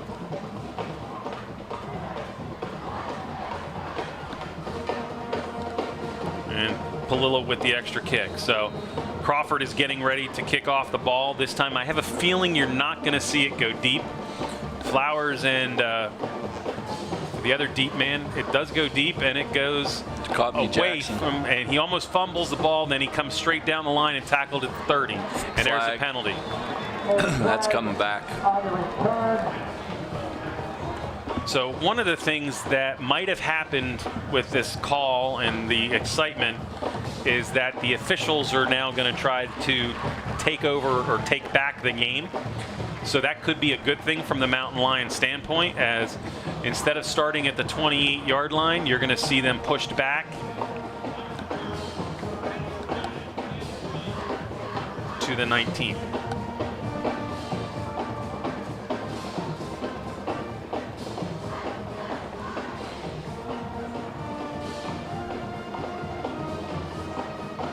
Well, at least the Mountain Lions got all their unsportsmanlike penalties out of their system there on that one, so they should be good to go, ready to play some defense here. So normal 4-receiver set. Handoff coming right. They're trying to see if they can get yards going right, and they get nothing. As that time the Mountain Lion linebackers were prepared and ready. Turned it in. That's the key. They turned it in. Connor Reimer came to clean up the mess. And it's a gain of 0. That's the first time tonight that they've got no yardage when they've run to that side of the field. No gain of play, second and 10 at 19.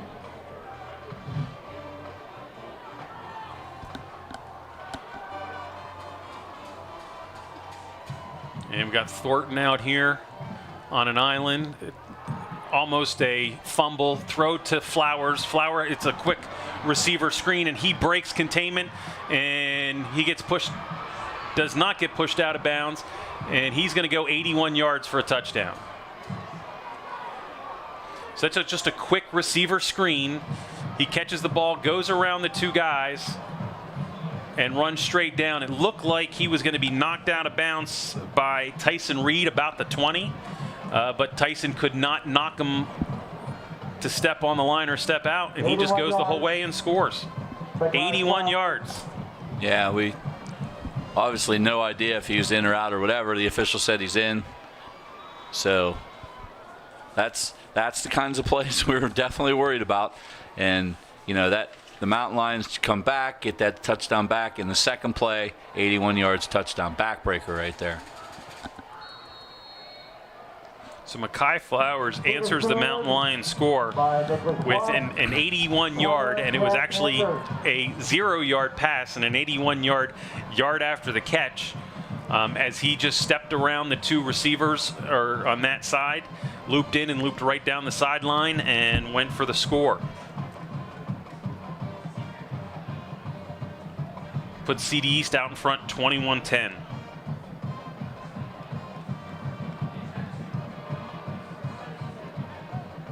Bloss with the kick.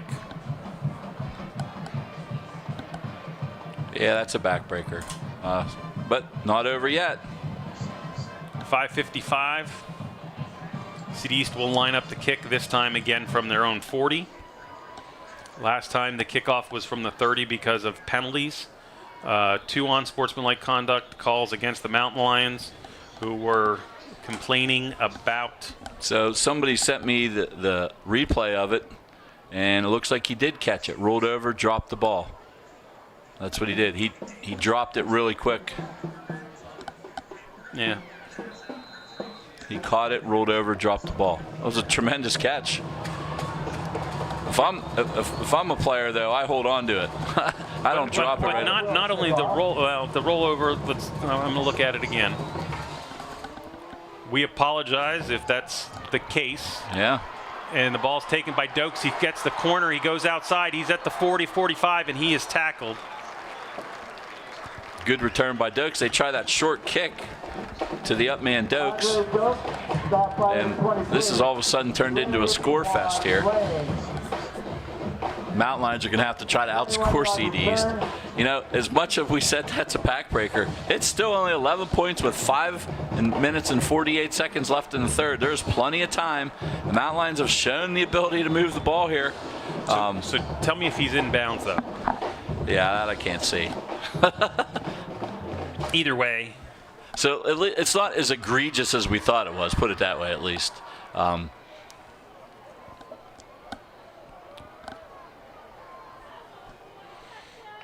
And it's an option play. Steinbugle wanted to pitch, and he could not pitch because the defender played it perfectly.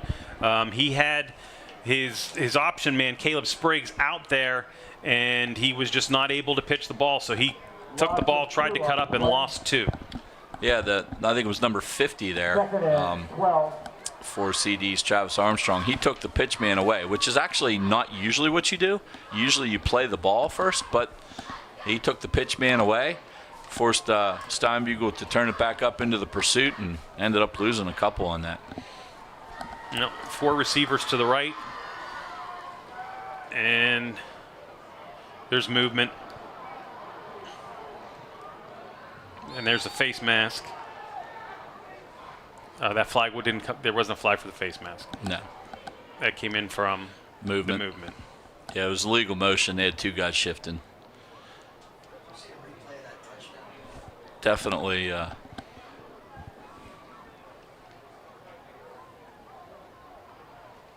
So they're discussing what to do. If it's movement, it's a dead ball penalty. There should be no discussion with the coach.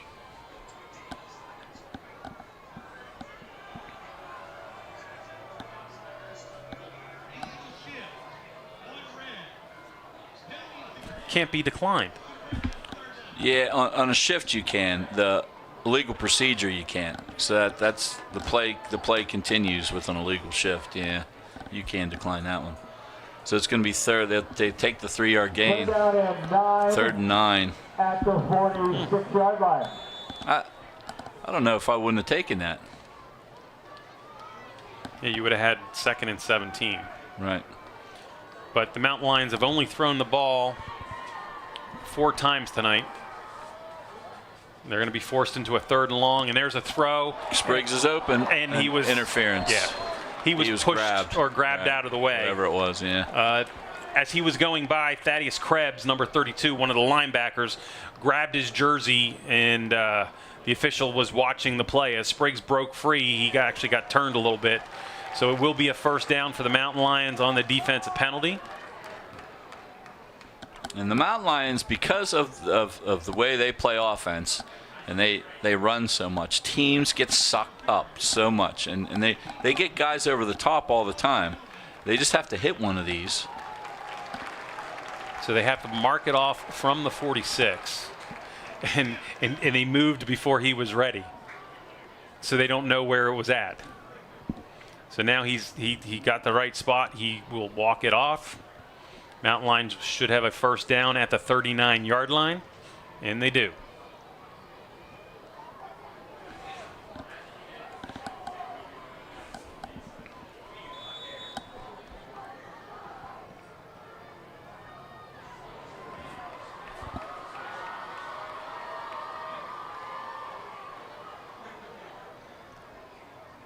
And they tried to do sort of a double counter bringing the ball back to Dokes, and it was just too congested, and he got no yards. Yeah, sometimes they outthink themselves a little bit, and I think that was one of those.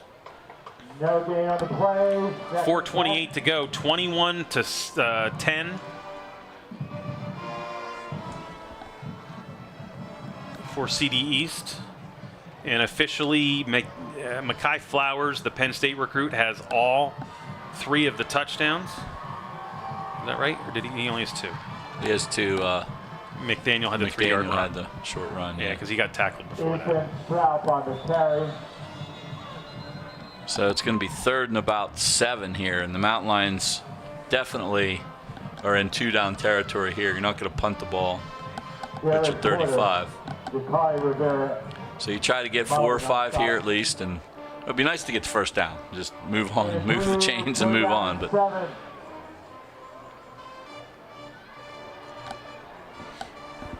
well, the Mountain Lions are, in my opinion, 4-down territory here. They cannot afford a punt, so they need to get at least like a 3-4 yard pick here. And you have that 4 receiver set coming to this side. You have 2 receivers up on the line. There's that jet motion. Straub gets to the corner. He cuts and gets knocked out of bounds at the 33 or the 34. They're going to mark him at the 30. yeah, he just wasn't able to turn it up. He wanted to turn it up, and he just they kept stringing him out and ended up pushing him out of bounds after a couple. Should make it a 3rd and 5 or 4th and 5. 4th down and 5.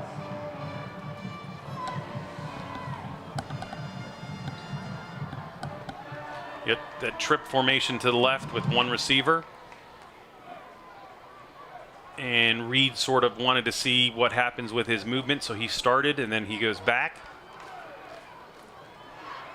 And a quick pass and some sort of miscommunication error between Steinbugle and his receiver, Ethan Haleman.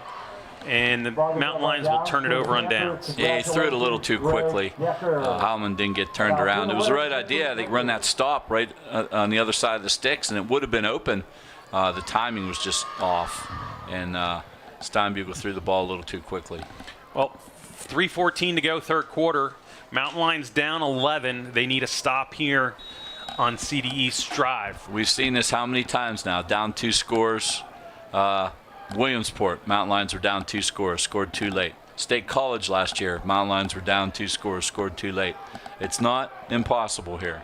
You know, we don't assume or associate the Mountain Lions with that big play offense, but they can score. Two running back set, and we're going for a pass. They're just going to throw a deep one for Thornton. He's all by himself, and he does catch it, and he runs through 2 Mountain Lions. There's no tackle, and it is a bomb for a score, a 66-yard score. Number 7, Pioneer Thornton.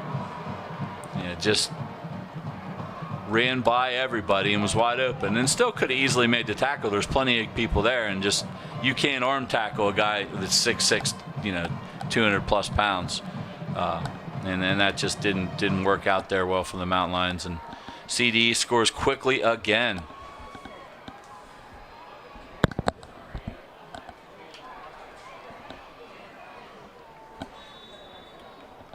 So Flowers has 2 touchdowns and 150 yards receiving. And Thornton, that's his first catch for 66 and a touchdown.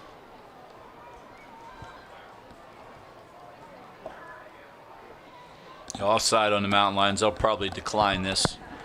Keep the ball in the same place. So Jackson Copley has thrown 3 passes this half. He's 3 for 3 with 3 touchdowns for a total of 155 yards. Yeah, that's pretty impressive. Now that was actually a deep ball. The other ones weren't. Yeah, the other ones were short. That and Thornton got behind Dokes, and it's blocked. Connor Reimer got in there, got a block on it. Number 54. Block that kick. Score remains at 27-6. So if the Mountain Lions are to come back in this game, they need 2 touchdowns and a field goal. So again, tonight's game, all Mountain Lion home games are live on MLTV Live on YouTube. Tonight's crew that is bringing this to you, again, an all-student production. Caleb Fries, Noah Fries, Gabe Ebersol, Nora Reed, Hannah Vankis, Chris Fox, Ryan Webster, and Tressa Wise. They do a great job, and the camera guy on that touchdown had something that we saw. So please come out, support the Mountain Lions. When you can't, please turn into YouTube. Turn into YouTube. Tune in. It's been a long night. Tune into YouTube. Reed and Doak's back for the Mountain Lions, and they're not very deep at all, and the CD East has not been kicking the ball very deep. So the Mountain Lions should get decent field position out of this.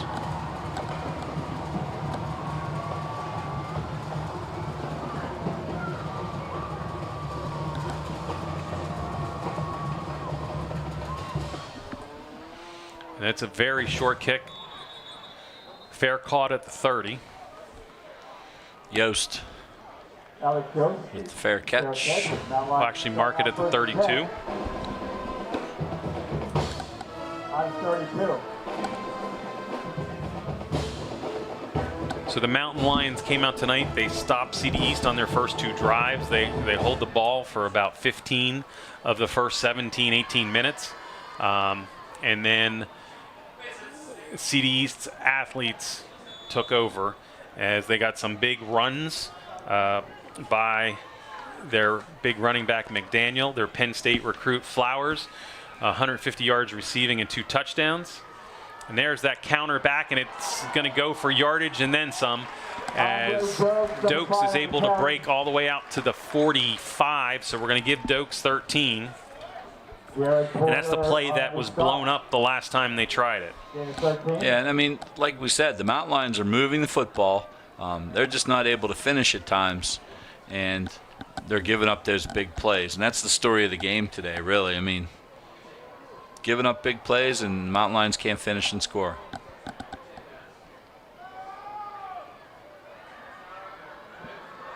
Hand off to Stroup. He goes to the left side. He jumps one defender that was down on the ground, and he will only pick up. We're going to give him 2 or 1. Yeah, it looks like 2. 2. 47. They'll walk on and stop. Running clock here in the third quarter. 2:14 to go. Mountain Lions down 27-10.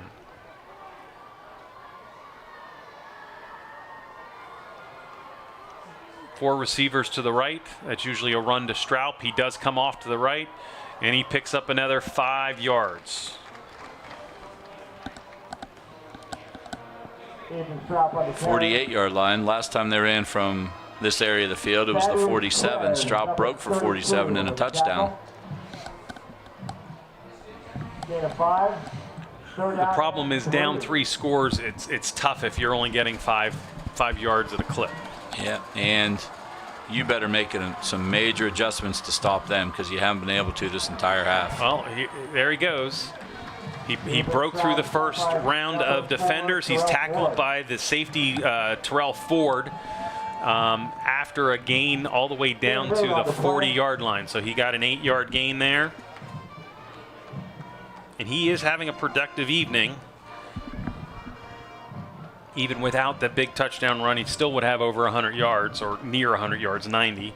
So he's got 139 total. One of them was a 47-yard touchdown run where he broke through the middle and went on touch to the end zone. And a reverse, and Reed fell down on the reverse. Yeah, it just slipped up just enough to give the defense a chance to catch up to him. He only got 2 on that. An injury or something? Somebody down? We're stopping number 11, Marcel McDaniel. One of the defenders over here. Actually, that's number 11. That's McDaniels. McDaniels, a running back, is getting help across the field. He's moving a little slow. So I don't know if at the pile or where he was. He twisted an ankle. He seems to be moving okay. This is an official time. It is not taken against anybody. Yeah, it's a injury timeout. I was going to say he needs to leave the field. They walked him to the huddle. He needs to leave the field for at least one play.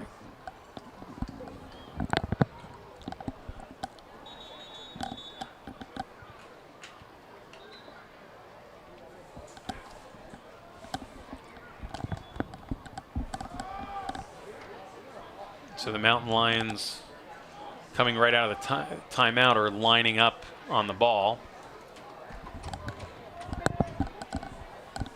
CD East is taking a second. Officials set the clock.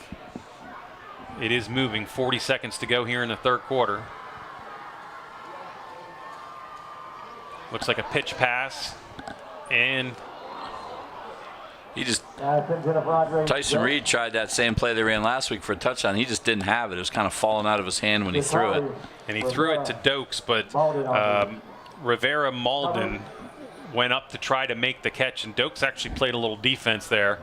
And the defender basically helicoptered or flipped around, or head over heels, let's say. So it is 3rd and 8. 32 seconds. You have an end over to the left and all your receivers there. Straub gets the ball, gets a little bit of a push, and we're going to give him 2 more, so it's going to be 4th and 6. And this is the area of the field that they've stalled many, many times here tonight. I don't know why that's happening, but they've stalled here, and they're going to punt the ball away. But with 13 seconds left, they're not going to get the playoff, so it's going to be the end of the third quarter. And I don't know if the Mountain Lions think, okay, we're going to punt. They're going to do the same thing they did before. You're only at the 36. I don't see how, unless you're running some fake out of this formation, that's not just a Straub run.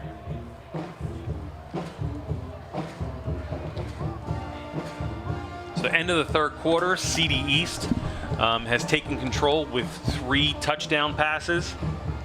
After rethinking this, I think Coach Niedermeyer probably comes out and goes for it here. Like, because you need 3 scores. You don't just need 2. So you got to make a big play somewhere here, and why not now?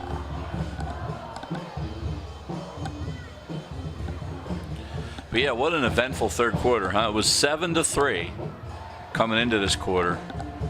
3 touchdowns by CD East, 1 touchdown by the Mountain Lions. CD East misses the extra point, so they only scored 20 this quarter, but take that big lead, 27-10 here going into the fourth. And the Mountain Lions have not been down this much the entire year so far, so something they've definitely have not experienced. Well, Steinbugle's coming out, and the entire offensive line is coming out onto the field. So the Mountain Lions have decided during the quarter change to go ahead and try this 4th down and see what they can come up with. So they're going for it on 4th and 6 from the 36. There's the pass. There's a deep ball to Dokes, and he cuts back, and he just gets pass crushed. Interference. As Taborn's 6'3", so you just throw it up to him and see if he can make a play. And the defender never found the ball and just ran Taborn right over, picked up that interference penalty. That's why you go for it. I don't know if Flowers is used to getting the ball thrown to his side, but Taborn got behind him, and both Flowers and Porter basically just ran him over before the ball ended up being in his hands or that close to him. They just flat out ran him over, and it's a penalty. The Mountain Lions will get a 1st down all the way down to the 21. And that's why you always have to turn your head and find the football. The underthrown ball will kill you in those situations. And this is the situation we were in the last Mountain Lion drive. They had a similar 15-yard penalty, 1st down at the 26, and could not convert and turned it over on downs. This time they hand off straight up the middle to Straub. He gets 2.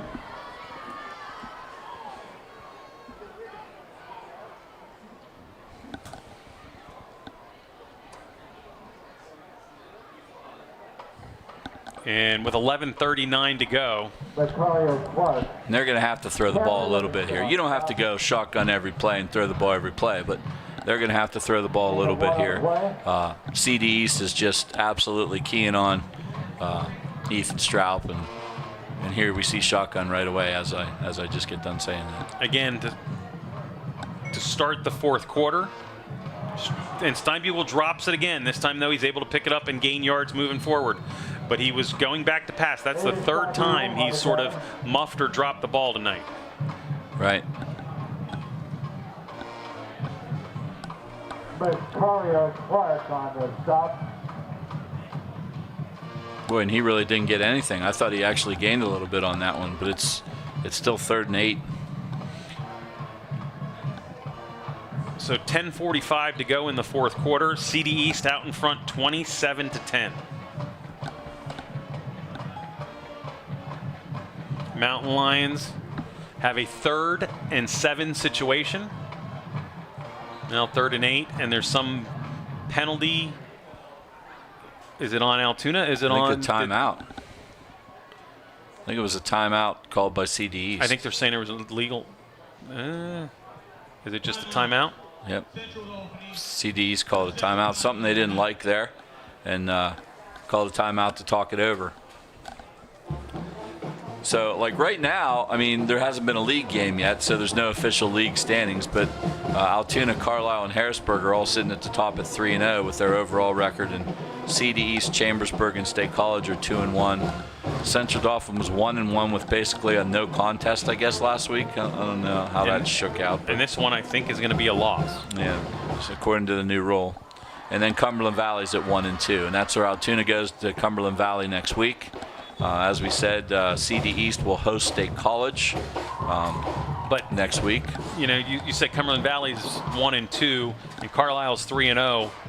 CD East is beating Carlisle tonight, so it's hard to tell how the teams are going to be on a non-league schedule. Oh, you mean Cumberland Valley's beating Carlisle? Yes. Right now, yeah, right, exactly. Yeah, because you don't know the quality of the opponent in the non-league schedule. You're exactly right. And CD East non-opponents were very good. In Manheim Township, Warwick, and the pass Cedar is Cliff. thrown over the middle. Pass intended for number 5, Andre Goat. It is incomplete, so it is now 4th and 7 at the 20. So here's the thing: you need 3 scores. Right.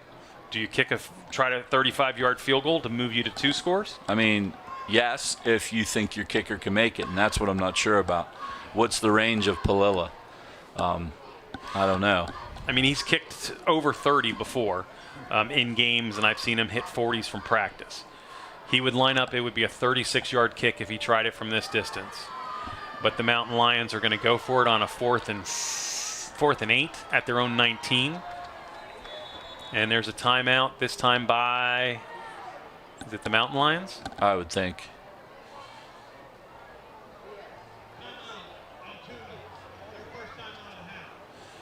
Yeah, I don't know. Maybe thinking this over, but it seems like they're going to go for it here. I mean, you got to hit a play. If you're going to win this football game, you got to hit a play or two. I mean, that's the bottom line. Now I'm going to say if you're going to win this football game, you got to hit a play here. Yeah. Here and now. This play. Right. Because you got 4th and 8 on CD East 19-yard line. Yeah. You got to hit this play and some more. Right, exactly. The last 4 drives, Altoona has not been able to stop CD East. The first 2, they stopped them, turned them over on downs. They had one big run and then nothing both of those drives. But these last 4 drives, starting from their own 2 on a 3rd and 10, have really put it together and have over 300 yards in those last 4 drives. Has CD East punted yet? I don't think they've punted, No, have they? they haven't even lined up. 2 turnovers on downs and then 4 straight touchdowns.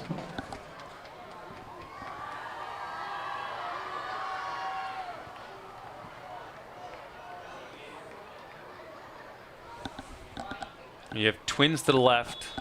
You got a wing and an isolated receiver out to the right. And you got Taborn, the 6'3" receiver out there on his own to the right. though, as he locked up on Thornton. Oh yeah, I'm sure. That's the good matchup. They're playing quarters, so there's basically 4 deep right now for CD East. Throws over the middle. They're going to throw to Taborn, and it's thrown out of bounds as Taborn cut to the left.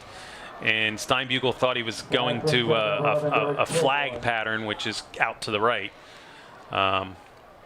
And Altoona turns it over on downs. 10-19 to go. CD East takes over on their own 19-yard line. First and 10 for the Panthers at the 19. Yeah, that wasn't really. Jason did not give his player an opportunity to make a play on that one.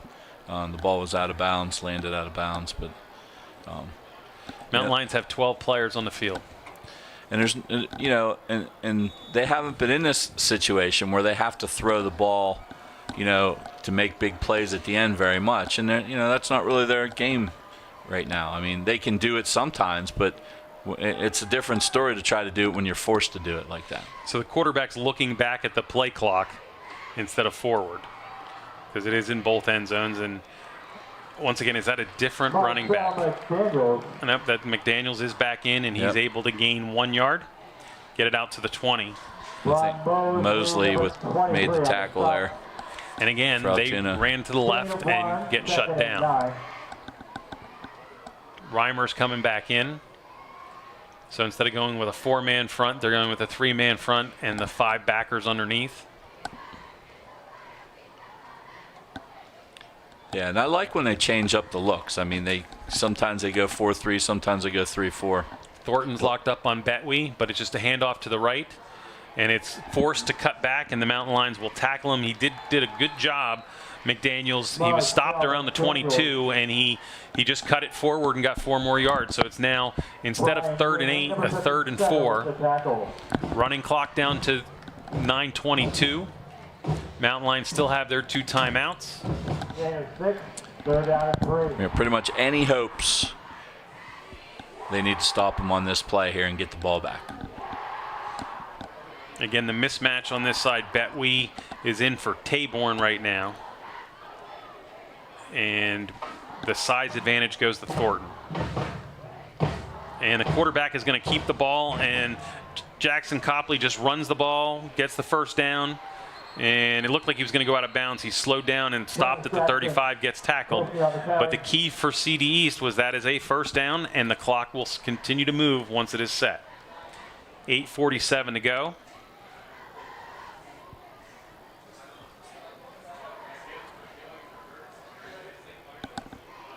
Ron Mosley on the stop. The ball is set. 1st and 10 at the 35. 1st and 10. CD East is going to get that conservative mode and look to run again. Mountain Lions change up the defense again, go with a 4-man front with the extra guy to the right side. And there's the ball to McDaniels to that side, and he is hit and tackled at the 39 for a gain of 4. Connor Reimer in there making that stop. Reimer has been very active from that linebacker position, which means your front 4 or front 3, whichever you have on a certain play, because they're flipping between the 2, is doing a good job at containing the linemen from chipping off and getting to the backers. So 2nd and 5 at the 40.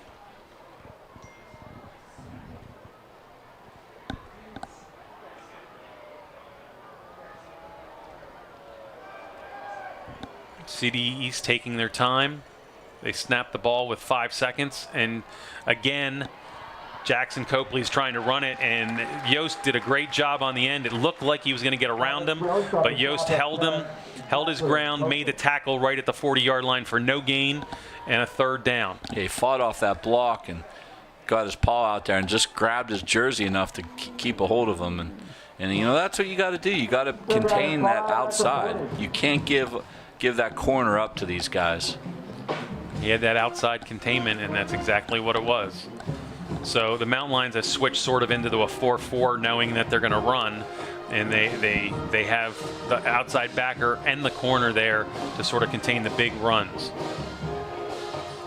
And there's McDaniel now going to the opposite side, and Flowers got a holding penalty finally. Was it out on McDaniels on the block out there? Or? It's back here at the 41 at the point of attack. I think it's by the looks of number 50 right there with his hands on hips. I think it was him. So now instead of having the first down and being able to keep the clock moving, CD East is going to have the ball back on a 3rd and 15. And does the offensive penalty stop the clock in high school? It depends on what the previous play was. So if he did not go out of bounds, the clock should be running.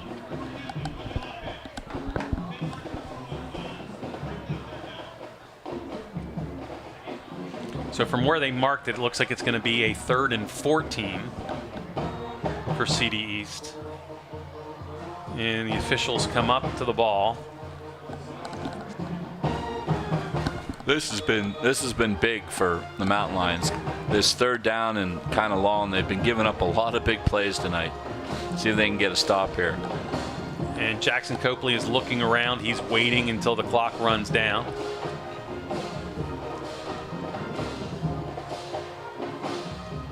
So he'll get it snapped to him at 5. There's the handoff going to McDaniel. McDaniel turns the corner, and he gets up to about the 42.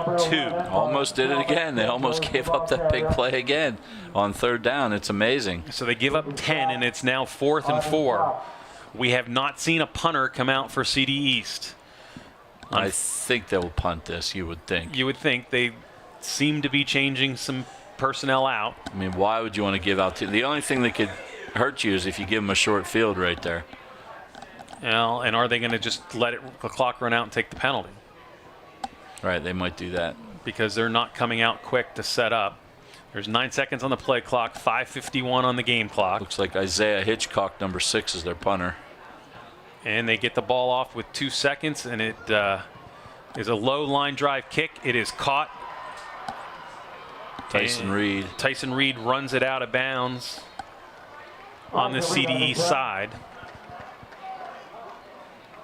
We'll get all the way back up to about the 40.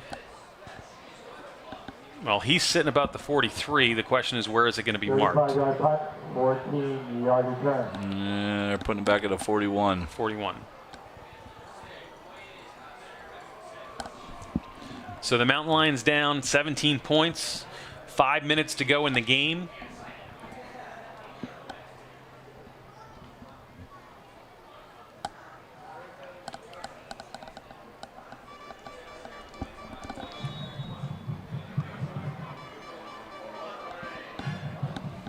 And both teams still pretty much playing their starters.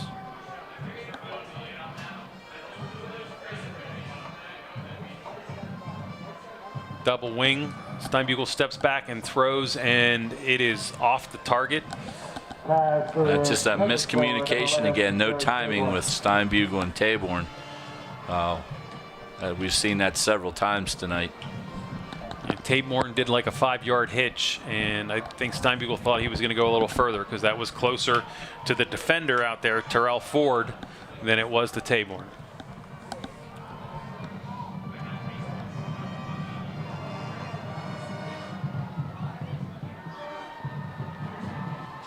I mean, I think they do a better job out of shotgun with this stuff. Gives Steinbugle a chance to see what's going on.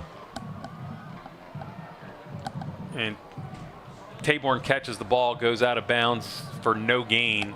But again, the ball was thrown high and incomplete. Away from him. I don't know what happened, if he was out of bounds or he dropped it. I couldn't even see. They called him out of bounds, the official said, so he caught it out of bounds.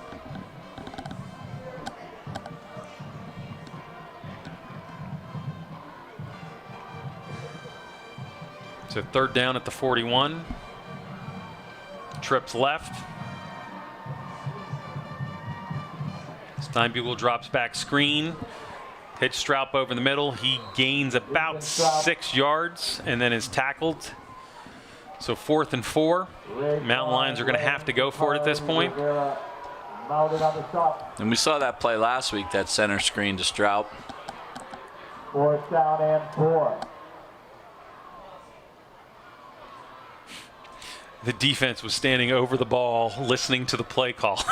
Right. And here's a quick Receiver screen. Taborn makes one man miss, Then but slips. He made the guy miss and then slipped, I think. Oh, there's a penalty. And a flag on the play.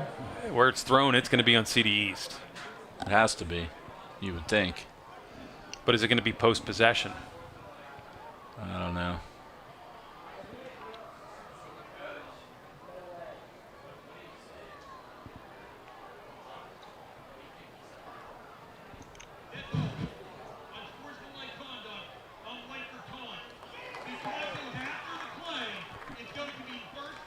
For CD East. Yep, after the play. I mean, that was right after the play if it was, because he threw the penalty right away.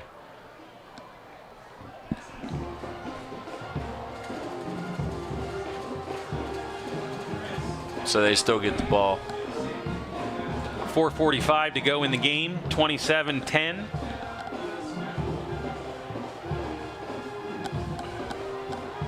Yeah, the Mountain Lions just kind of had those big plays just knocked the wind out of their sails, kind of. And they haven't really been able to move the ball on offense since then. They were doing a good job pretty much up till that point. But those big plays they just knocked the wind out of their sails. So McDaniels is going to get the ball. It's just where? No, quarterback keeper. And he's tackled in the background for about a 3-4 yard loss. Jackson, Dauphin. Manny Miller, number 50 with the initial hit. Mountain Lions do have 2 timeouts. At this rate, with the way the clock situation's set up, if CD East runs the next couple plays, the clock doesn't stop, they're going to be able to run it inside of 2 minutes.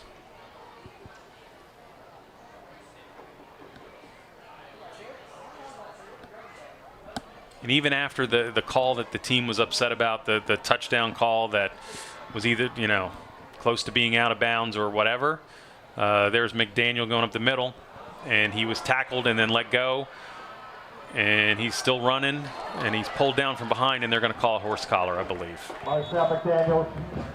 Is that what they're going to call him, Betwee? I don't know. It wasn't your classic horse collar. He had a hold of him. He had a hold of the jersey, so I don't know. Right. No, blocking the back, yeah.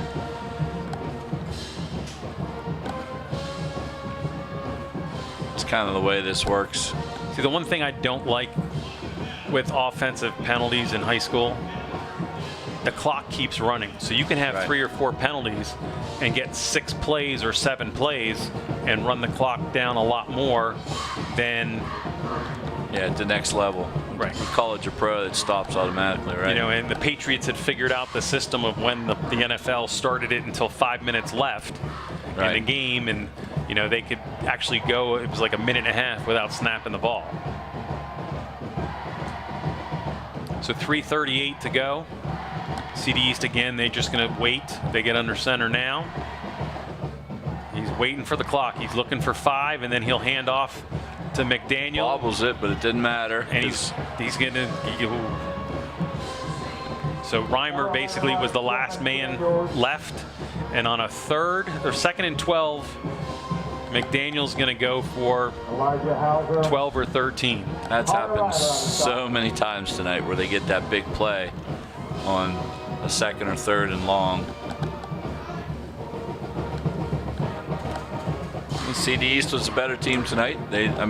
Disregarding that touchdown catch or no catch, whatever that was, CD East definitely outplayed the Mountain Lions in the second half here. But even with that play, the Mountain Lions came right back and scored on Ethan Straub's 47-yard touchdown run. Exactly. They're within 14-10. But really, the thing that let all the air out of the Mountain Lion sails was the fact that they had an 81-yard screen pass go for the touchdown. Yep. And is this a delay of game penalty? You don't see that called very often. Encroachment on the offense. So he must have lined up offside. He had to have lined up offside. That's an automatic dead ball penalty. Whereas, in college, you can realize you lined up offside and get back. Yeah. But you can't do that in high school. Once you cross it, that's it. You're done.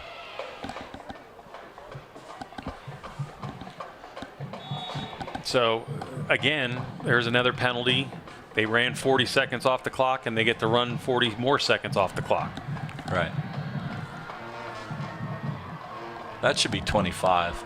I don't understand why that goes to 40. Anytime there's a dead ball, in my mind, it should be 25, but they set it to 40 a lot of times. And Jackson Copley is just, again, he's not looking at the one that's ahead of him. He turns and he's looking at the one behind him. And they're just going to let 35 seconds run off the clock. He'll get underneath. He'll call it at 5. There's your handoff to McDaniel. And a fumble. And Mountain Lions kind of had a chance and kicked it a little bit, and I don't know what happened. yeah, the Mountain Lions came up with it. Mountain Lions come up with it. What are they going to say? They don't have it? No. Save your deuce. So the Mountain Lions take over on the first turnover of the night with 2:06 to go in the fourth quarter. And I do not have these numbers written on my play sheet. So the Mountain Lions are bringing in a second group on offense for this last series of the night. Flowers is still out on the field. Some of their big guys out front are still on the field. So CD East is pretty much playing with their same men. And looking at the sideline, Mountain Lions have about 60 players. CD East, that is currently dressed, I'm going to say they have about 32. Yeah, Sean Betwee is coming in to run the offensive quarterback for the Mountain Lions, number 7. So Betwee goes under center.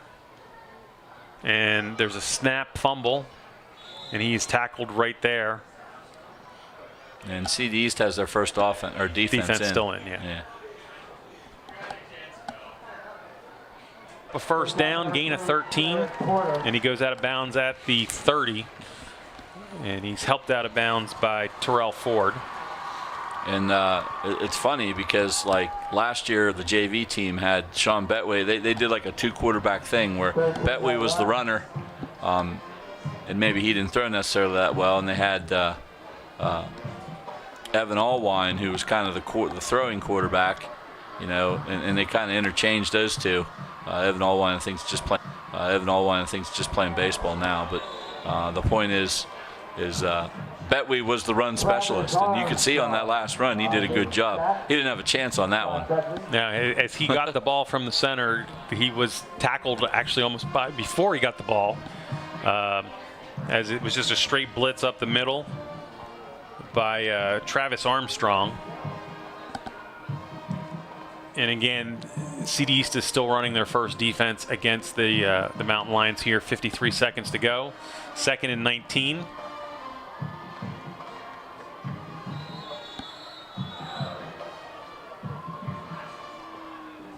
And the Mountain Lions. Tyson LaRocco gets the give there. LaRocco gets it up the middle, and 3 defenders, like 2 of them were holding him up, and the one's trying to rip the ball.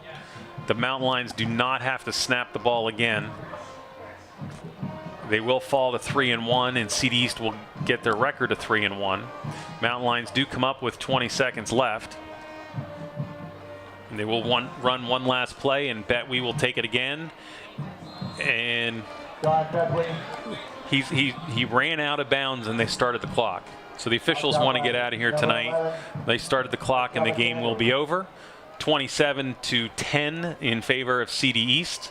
Again, the Mountain Lions will travel to Cumberland Valley next week, and there is multiple penalties on CD East after the game. Yeah, I don't know what.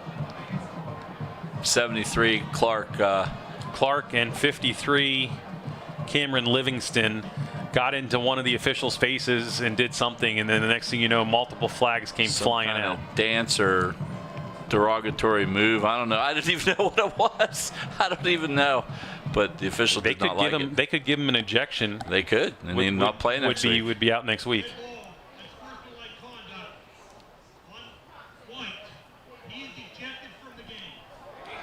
73. 73 will not be playing next week. He's not playing next week.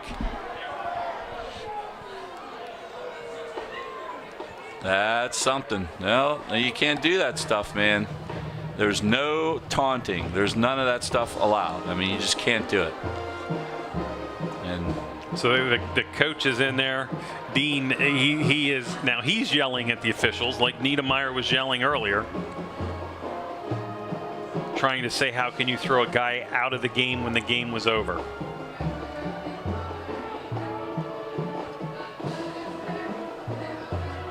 But that means that their big lineman will not be able to play next week against State College. Yeah, that hurts them. Now his coach is going over to his big fella saying, "What did you do?" Oh my gosh, what a night! So Mountain Lions take their first loss. All kinds of goofy shenanigans going on here. Touchdown catches, maybe not touchdown catches, unsportsmanlike conduct penalties, and nothing too bad. There's no fights or fisticuffs or anything like that, but just a lot of talking back and forth. The game started on a high note for the Mountain Lions, as for the first 23 minutes of the game, they held a 3-0 lead and dominated the time of possession and just moving the ball back and forth. But two big plays by CD East put them in position to get a score just before half and take a 7-3 lead. Coming out of the half, the very first drive, there was a run back by Flowers about 70 yards to the 28. They got it down to the 5. Mountain Lions pushed them back on a couple plays, and then there was a touchdown call, which was, we're not sure. We can hopefully look at it later after somebody sent us a quick clip from our YouTube MLTV channel. He did make the catch, but we don't know if he was in bounds or not. The Mountain Lions felt that it was an incomplete pass, and all of a sudden there was a touchdown, and they're down. Mountain Lions come back, and Ethan Straub scores a 47-yard touchdown, but that was it for the Mountain Lions. And then two quick touchdowns, one an 81-yard pass to Flowers, the other one a 66-yard bomb, and that was an actual thrown 40 yards in the air, thrown to Thornton. And 3 touchdown passes. The athletes for CD East won the game on about 7 plays. The Mountain Lions, valiant effort in the first half. They just couldn't hold on in the second. So CD East goes to 1-0 in the Mid-Penn, 3-1 overall. Mountain Lions drop to 0-1 in the Mid-Penn and 3-1 overall. They will travel to Cumberland Valley next week, and we will not be with you. Again, we do our MLTV live broadcast on the Mountain Lion home games only. The game tonight was brought to you on YouTube by Caleb Fries, Noah Fries, Gabe Ebersaw, Nora Reed, Hannah Vengus, Chris Fox, Ryan Webster, and Tessa Wise. I also want to thank Doug Sipes for everything he does for MLTV as the advisor teacher. Again, I'm Jim Abbott along with Chris Strawmeyer. CD East comes up to Mansion Park and knocks off the Mountain Lions 27-10 here tonight. We'll see you in a couple weeks when we're back here at Mansion Park. Thank you, everybody, and have a good night.